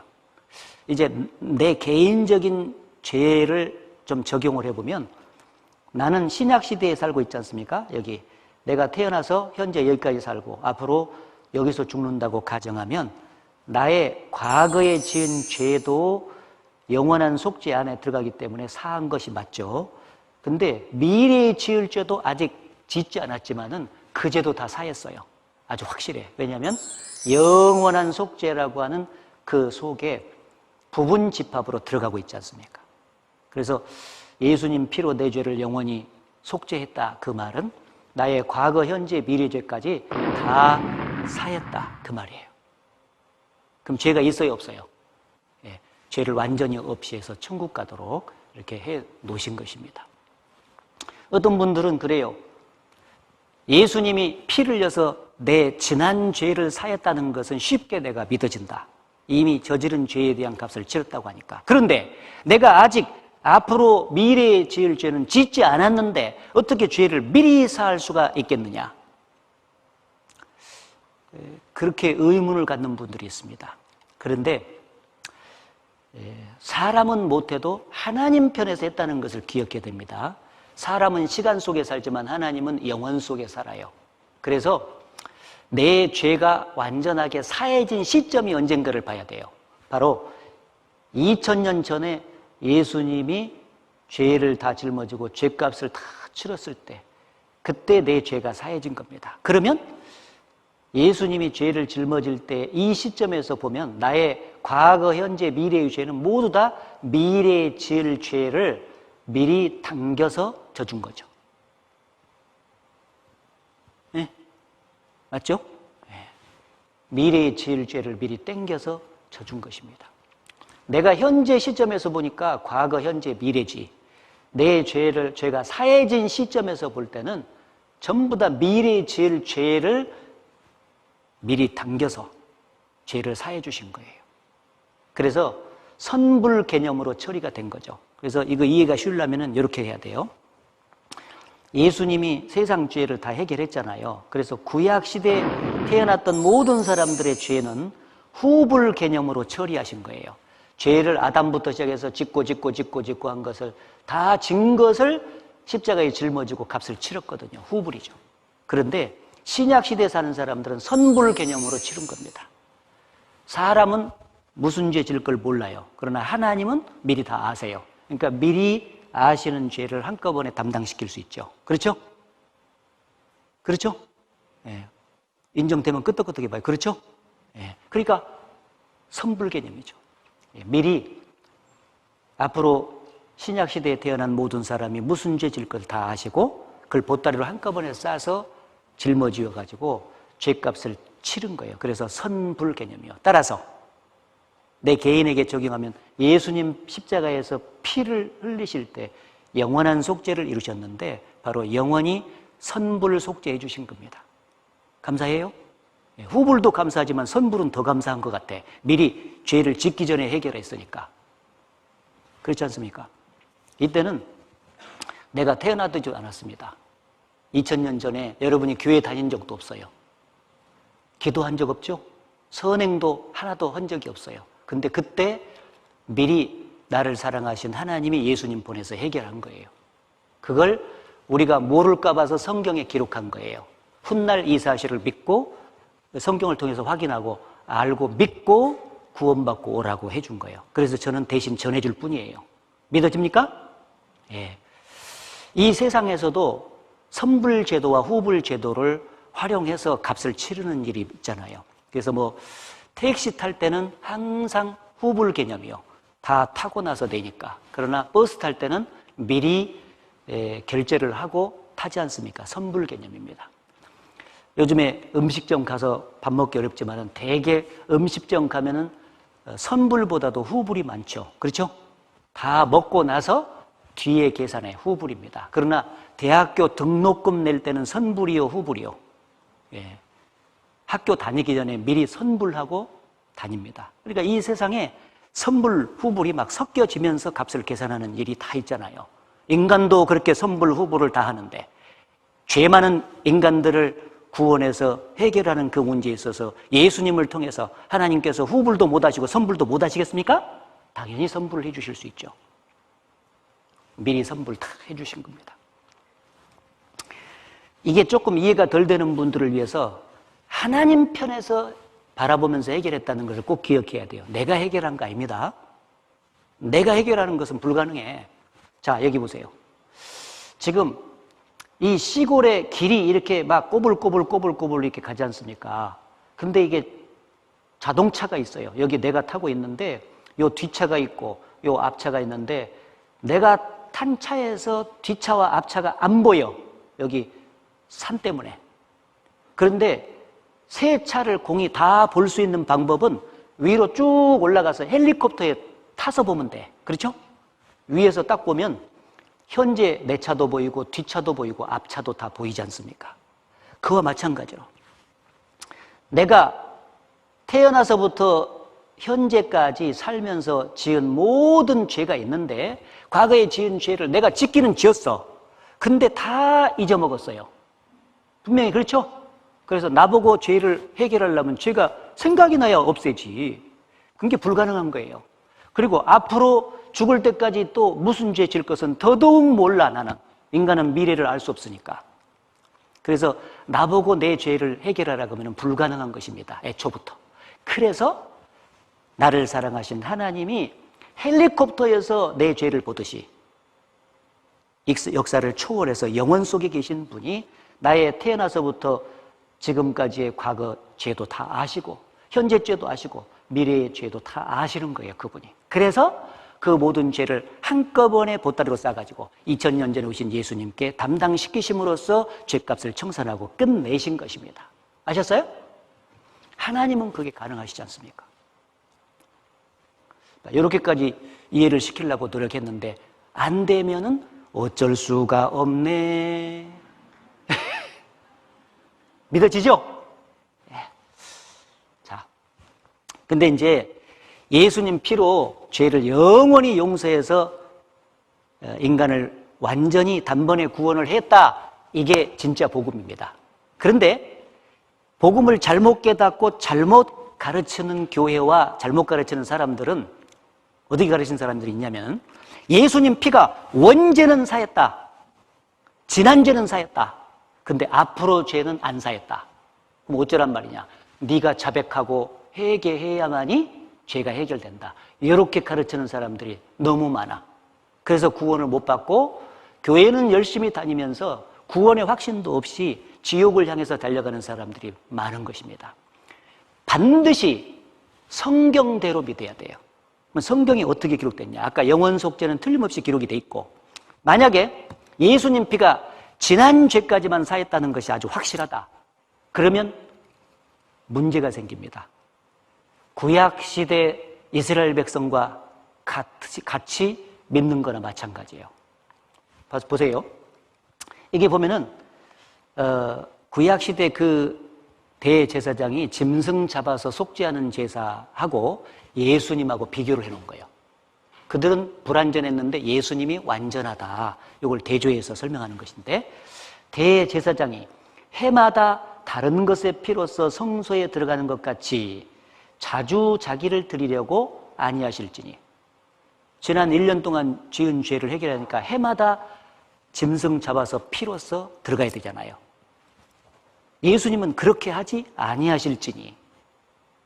만약에 예수님도 해야 된다면은 그가 세상을 창조할 때부터 자주 고난을 받았어야 할 것이로되, 죄를 질 때마다 와서 죽어야 되니까 자주자주 예수님도 죽어야 될 것이로되, 그 말이죠.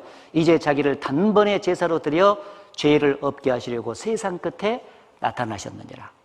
예수님은 한 번에 끝내기 위해서 오셨다. 그러니까 영원한 속죄가 아니면 안 된다, 그 말이에요. 지난 죄까지만 안 돼요. 그래서 여기 보면은 예수님께서 지난 죄만 처리했다면은, 여기 오셔서 내가 여기 있잖아요. 내가 태어나서부터 여기까지 지은 죄만 이렇게 사했으면은 문제가 생겨요. 앞으로 죄를 하나 더 짓잖아요. 그러면 이 죄는 사람 편에서는 못 사해. 눈물로, 자백도로 죄가 안 사해져. 죄는 오직 예수님 피로만 사해지는 거예요. 그러니까 이 죄 해결을 하면 예수님 와서 죽어주셔야 돼. 또 죄를 지면 또 죽어줘야 돼. 죄를 지면 또 죽어줘야 돼. 이렇게. 그래서 나 하나 구원하시려고 예수님의 십자가에 계속 못이 박혀야 되는, 이 엄청난 모순이 생긴다, 그 말이에요. 그래서 이렇게 하지 아니하시려고 하나님 편에서 예수님 피의 속죄의 효력을 영원으로 정하신 거예요. 여러분, 인간의 죄를 사해는 유일한 근거를 예수님 피로 정하신 분도 하나님이시고, 그리고 그 피가 흘렸을 때 속죄의 효력이 영원에 미친다고 정하신 분도 하나님이세요. 따라서 그렇게 믿어야 돼요. 그래야 단번에 끝나요. 그래서 여기 지난 죄뿐 아니라 영원히 속죄를 이루셔. 다 이루었다고 말씀하실 때 영원한 속죄를 이루셨기 때문에 단번에 구원하는 일이 끝났고, 이 사실을 믿었을 때 영원한 구원을 받게 되는 거예요. 영원히, 한 번 구원은 영원히 구원을 받는 거죠. 단번에 끝나는 겁니다. 그래서 그랜드 종합교리라고 하는데, 이 목사님들 서재에 가면은요, 다 이게 그랜드 종합교리집은 다 있습니다. 쫙. 그래서 뭐 신론, 기독론, 성령론, 구원론 해가지고 그 인간이 믿어야 될 내용을 정리, 체계화한 것을 교리라고 그래요. 그 교리에 입각해서 믿어야 정답입니다. 그런데 거기에 구원론에 가면은, 여기 구원의 개념에 어떤 내용이 있냐면은 질문이 있잖아요. 구원받은 자는 과거 지은 죄만 용서받았습니까? 라고 question 물었어요. A, answer, 답이죠. 정답은 아닙니다. 아니다. 만약 구원받은 자가 과거 지은 죄만을 용서받았다면 현재 짓고 있는 죄나 미래에 지을 수밖에 없는 죄들은 해결되지 못하며 인간은 결국 죄인으로 남을 수밖에 없습니다. 따라서 과거 지은 죄에 대한 용서는 구원을 완전하게 설명하는 것이 되지 못합니다. 구원은 과거의 죄뿐 아니라 현재와 미래에 지을 죄까지 완전히 용서하는 것입니다. 이게 정답이라는 겁니다. 성경이 그렇게 되어 있으니까.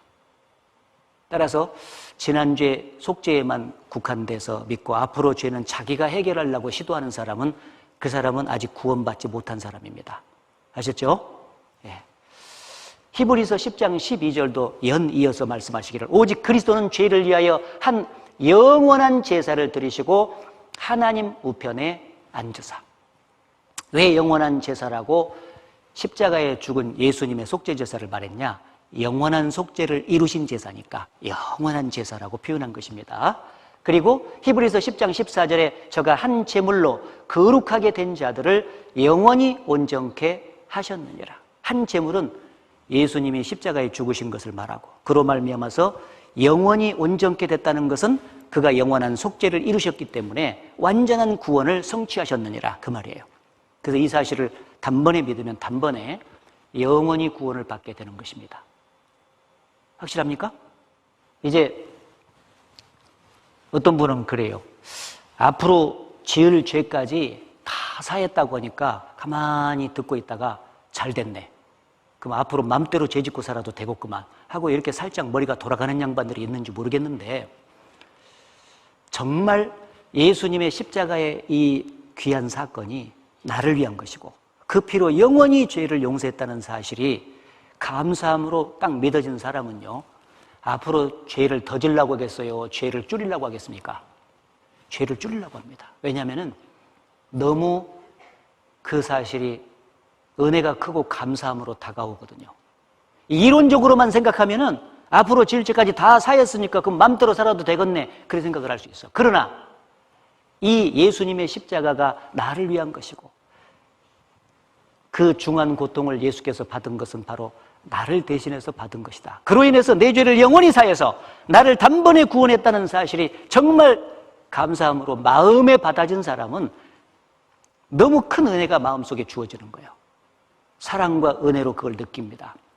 그래서 죄가 점점 줄어요. 이제는 그 은혜에 보답하면서 살려는 마음이 자꾸 생기거든요. 그렇지 않습니까?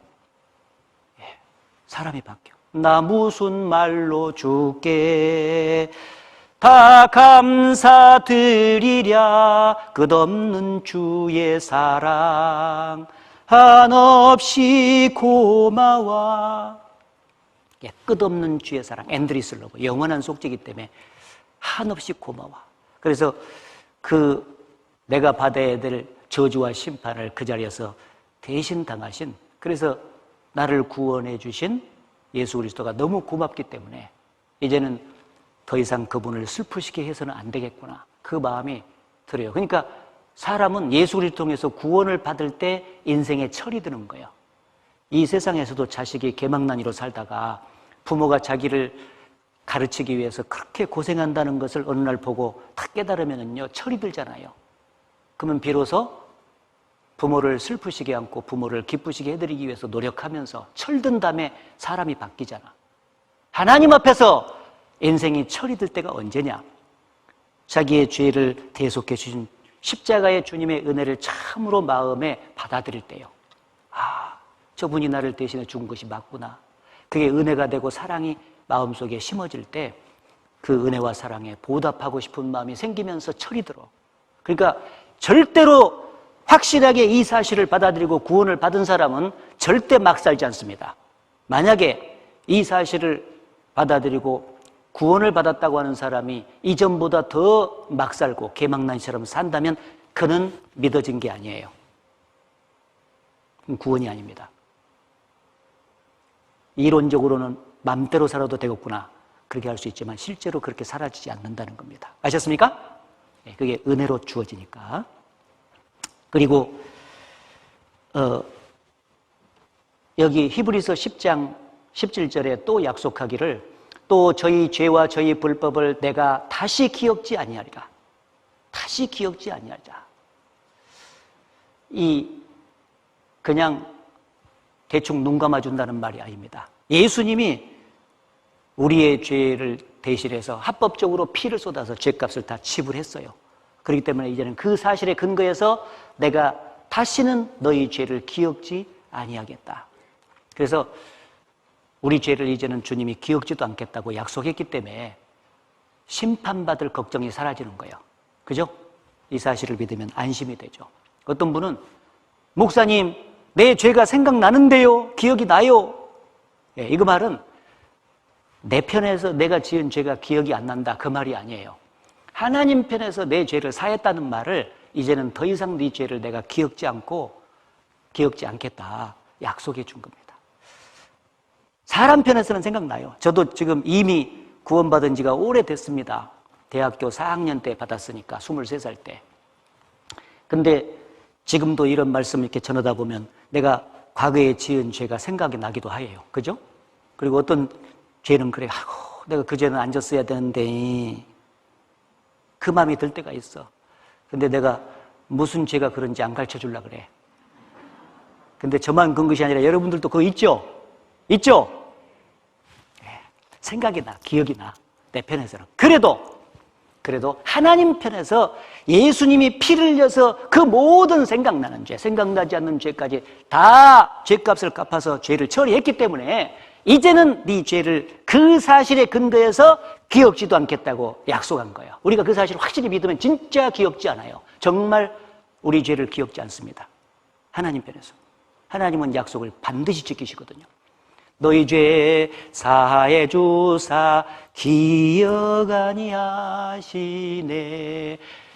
불쌍한 사람들아 오라 하신다. 너희 죄 사해 주사 기억도 안 하신다. 정말이요. 이것을 사하셨은즉, 뒤에 이어서 죄를 영원히 사하셨은즉, 사하실 것인즉이 아니잖아. 시제를 정확히 봐야 돼. 이제는 예수님이 끝냈기 때문에 이것을 사하셨은즉 다시 죄를 위하여 제사 드릴 것이 있느니라 없느니라? 없느니라. 이제는 예수님 속죄 제사, 십자가의 속죄 제사 이외에 내 죄를 사하기 위한 다른 속죄 제사가 필요 없다. 왜? 그분으로 완전한 속죄를 끝냈기 때문에.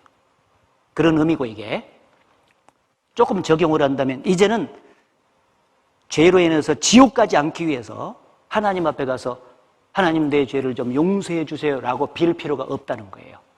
이제는 지옥 가지 않기 위해서 완벽하게 예수님 피로 다 해결했기 때문에 우리는 성경을 통해서 그걸 확인하고 그 사실을 믿고 감사하면 되는 거예요. 죄를 다 사해 주셨군요. 고맙습니다. 이게 믿는 겁니다. 네? 다시 죄를 위하여 제사 드릴 것이 없느니라 하고 분명하게 약속하셨습니다. 우리의 주의 백성의 죄악을 사하시고 저희 모든 죄를 덮으셨나이다. 하나님 앞에 있는 죄를 예수님 피로다가 싹 덮어서 하나님이 안 보시도록 해주셨다. 모든 죄를 덮었다.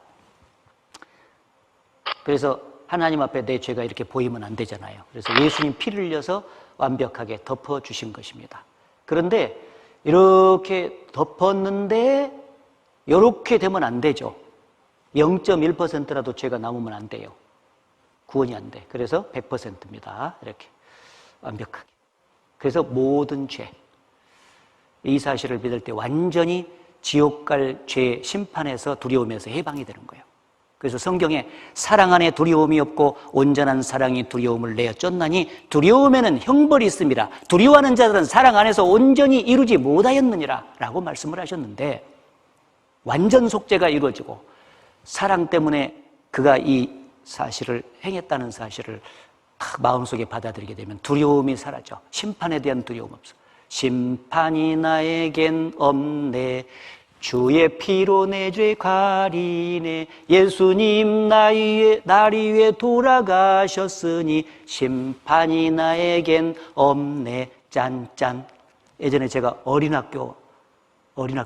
어린이 성경학교 이렇게 같이 가르칠 때 노래 부른 게 생각나네요. 하여튼 주의 피로 내 죄를 다 가려주셨습니다.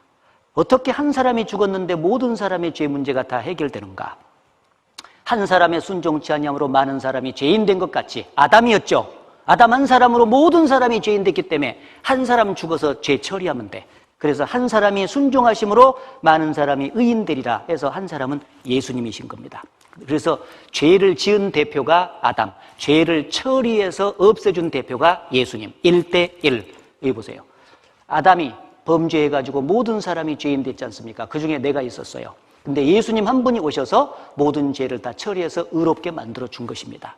1대1인데 이 세상 피조물인 아담으로 말미암아서도 죄가 다 모든 사람이 죄인 됐다면은 하나님이 사람으로 오셔서 죄 문제를 해결하는데 어찌 죄가 해결이 안 되겠냐 그 말이에요. 1대1로 비교해도 게임이 안 되는데 말이죠. 그래서 이대로 놔두면은 억울하기 때문에 예수님 보내서 다 해결해 놨습니다. 그 사실을 우리는 믿어야 돼요. 모든 사람이 죄를 다 용서하셨는데 왜 그러면 지옥 가는 사람이 있습니까? 그렇잖아요. 세상 죄를 예수님이 졌다 그러지. 영원히 피로써 죄를 속죄를 다 해놨다 했잖아요. 그러면 얼른 생각하는데 그럼 이 세상 사람들은 자동으로 다 구원받고 천국 가겠네 그런 생각이 들잖아요. 근데 지옥 가는 사람이 왜 생기냐고 말이에요.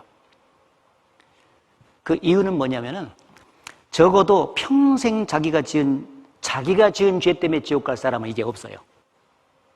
왜 그런지 아세요? 지옥 가지 않도록 예수님이 피를 흘려서 죄를 다 사했잖아요. 그런데 그렇게 다 사해놨어도 그 사실을 개인적으로 알고 믿어야 구원받아. 믿어야. 안 믿는, 그러니까 이제 지옥 갈 죄는 자기 죄를 다 사해놨는데 그 사실을 마음으로 안 받아들이는 죄, 그 안 믿는 죄 때문에만 지옥을 가는 것입니다.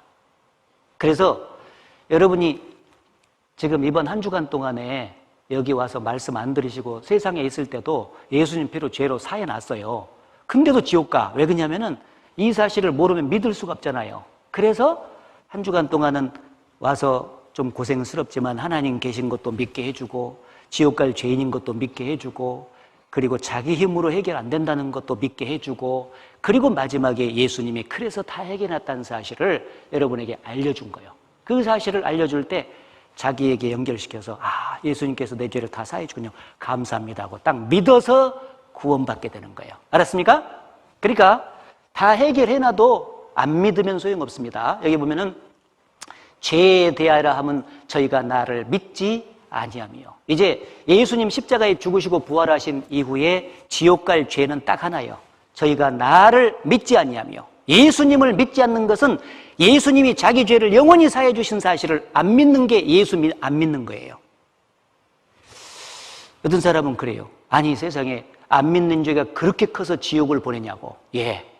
우리가 얼른 생각하면 믿고 안 믿고 간다는 것 같잖아요. 근데 그 죄가 가장 큰 죄일 수밖에 없어요. 엄청난 죄야. 얘가 왜 그런지 이거 설명해야 되겠어요. 예를 들면요. 엄마는 자식을 사랑하잖아요. 근데 자식이 이 몹쓸 병에 들어가지고 지금 죽게 생겼어요. 근데 여기저기를 다 이 병원 저 병원 가도 안 낫는 거예요. 엄마는 얼마나 낫게 하고 싶겠어요. 근데 어느 날 그냥 쓰러져가는 한약방을 이렇게 지나가는데 여기 가서 한번 물어보자 했는데 노인이 나오셔가지고 얘기하는데 그 병 고치기 위해서는 저기 산속에 어딘가 있을 텐데 그 약초를 하나 캐가지고 데려 먹이면 나을 텐데 그러는 거예요. 그러면 엄마가 그 약초 찾으러 갑니까 안 갑니까? 갑니다. 고생을 해가지고 천신만고 끝에 그 약초를 캤어요. 해가지고 깨끗하게 씻어가지고 탁 달여가지고 정성가에서 한 사발 만들었습니다. 이놈아 얼른 이 탕제 먹고 나사라 하고는 갖다 줬어요. 근데 이놈이 말이죠. 훌훌 그것을 마시면은요 눈물 뚝뚝 흘리면서 마시면은 금방 낫을 것 아니겠어요. 그죠? 그게 진짜 낫는 약이라고 하니까. 그런데 이놈이 그 얘기를 듣자마자 들도 보지도 않고 그동안에 이 병원 저 병원 이 약방 저 약방 다 가서 먹었는데도 안 나섰는데 이걸 먹으면 낫겠냐고 택도 없는 소리 말으라고 하면서 엄마가 짜준 약사발을 발로 팍 차서 엎어버렸어요. 그러면 약사발 하나 엎은 그 정도가 아니잖아요. 그 약을 짜가지고 그 약을 먹여서 자식을 살리고 싶어하는 자식을 향한 어머니의 사랑을 끝까지 배신한 죄가 되는 거잖아요. 안 그래요? 사랑을 배신한 죄예요, 그게. 단순히 약사발 하나 엎은 게 아니다고. 예수 그리스도가 피를 흘려서 자기 대신에 죽고 그 죄를 영원히 사했다는 그 사실을 안 믿는 게 도대체 간에 그렇게 큰 죄냐고. 예. 마지막 우리를 살리고 싶어한 마지막 대책. 그 십자가를 통한 하나님의 사랑을 끝까지 거역한 죄가 되는 거예요. 사랑을 배신한 죄가 되는 거예요, 그게. 자기 죄를 하나님 편에서 다 사했는데 마지막 대책까지 거절해? 그건 안 되는 거예요. 그래서 그 안 믿는 죄가 그렇게 큽니다. 그래서 여기 보면은 이사야 44장 22절에 보면은요, 우리 구원을 위해서 하나님 편에서 하신 일이 있고 우리가 해야 될 일이 있고 그래요. 하나님 편에서는 내가 네 허물을 빽빽한 구름에 사라진 같이 네 죄를 안개에 사라진 같이 도말하였으니, 여기까지는 하나님이 한 거예요. 근데 너는 내게로 돌아오라, 내가 너를 구속하였습니다. 돌아가는 것은 우리가 해야 돼. 하나님 편에서 이제 이 하나님께 돌아가려면 자기 죄가 빽빽한 구름과 안개처럼 가로막아 있잖아요. 그래서 우리가 스스로 못 돌아가. 그래서 하나님 편에서 예수님 보내 그 피를 흘려가지고 그 죄를 다 없앴어요. 햇빛이 쫙 나면은요, 빽빽한 구름과 안개가 촥 사라지면 시원하잖아요. 직통. 지금 하나님 앞에 죄가 가려져서 직통 못 가. 예수님 피를 흘려서 죄를 다 사했다 해서 촥 죄를 없애놨어요. 이건 하나님께서 하셨어. 죄를 도말해서 없앴습니다. 근데 인간 편에서 그 사실을 듣고 돌아가야 돼. 어떤 게 돌아가는 거냐? 이 사실을 감사함으로 마음에 믿는 것이 돌아가는 것입니다. 따라해보세요. 믿는 것이 돌아가는 거다. 그러니까 만약에 이 사실을 안 믿으면 안 돌아가는 거나 마찬가지예요. 뭐 그런 것이 중요해요. 나 안 믿어요. 그럼 하나님께 안 돌아가. 그럼 그렇게 살다가 영원히 지옥으로 떨어지는 겁니다. 하나님께서 요구하시는 것은 단 한 가지요. 믿는 것은 그 사실을 받는 거예요. 선물을 줬는데 안 받는다고 거절하면 어쩔 것이요. 수치 거부지. 요구하는 게 받는 것을 원하시잖아요. 우리는 이 사실을 마음에 믿고 구원받는 것입니다. 자, 그래서 시간이 이제 다 돼서 내일 또 배우셔야 되기 때문에 마지막 정리하겠습니다.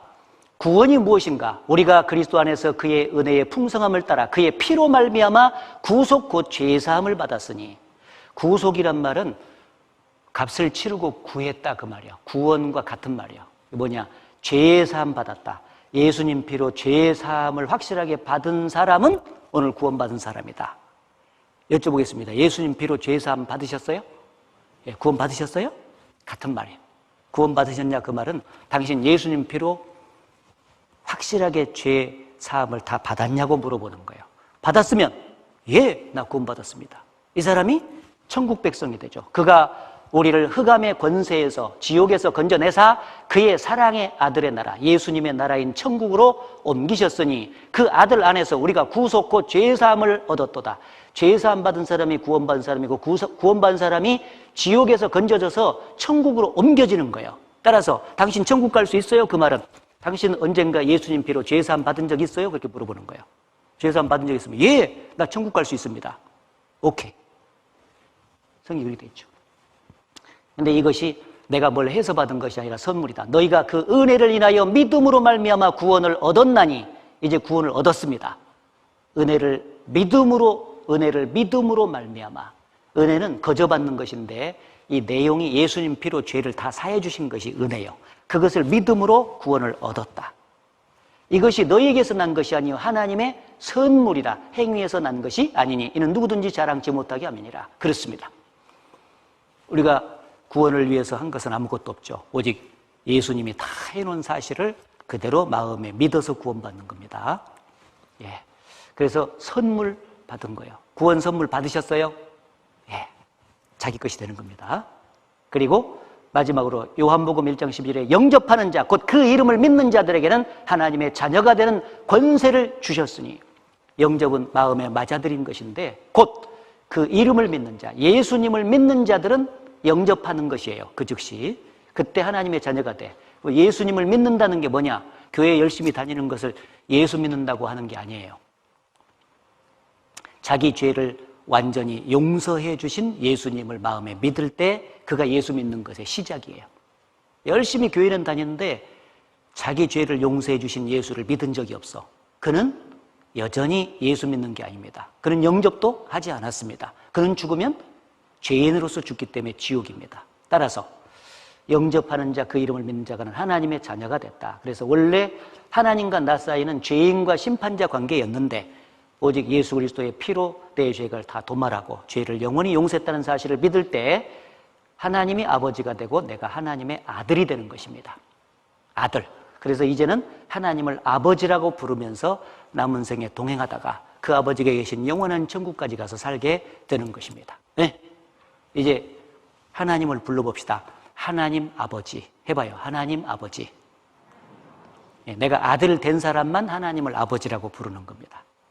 아셨죠? 같이 기도하겠습니다. 자비로우신 아버지 하나님 감사합니다. 오늘 주님이 십자가에서 죽으시고 부활하심으로 말미암아 완성하신 귀한 복음을 듣는 가운데 얼마의 사람을 구원해 주셨을 것을 믿고 감사합니다. 구원을 새롭게 받은 사람들이 이제 하나님과 동행하는 인생길에서 더욱 하나님의 은혜 아래서 즐거워할 수 있도록 은혜에 보답하는 삶을 잘 살 수 있도록 해 주옵소서. 또 이미 믿는 성도들도 참으로 귀한 십자가의 사랑을 더욱더 되새기고 일깨움으로써 남은 생에 하나님을 더욱 찬양하며 힘있게 살도록 이끌어 주옵소서. 모든 것 주 성령님께 의지하면서 예수님 이름으로 기도드렸습니다. 아멘.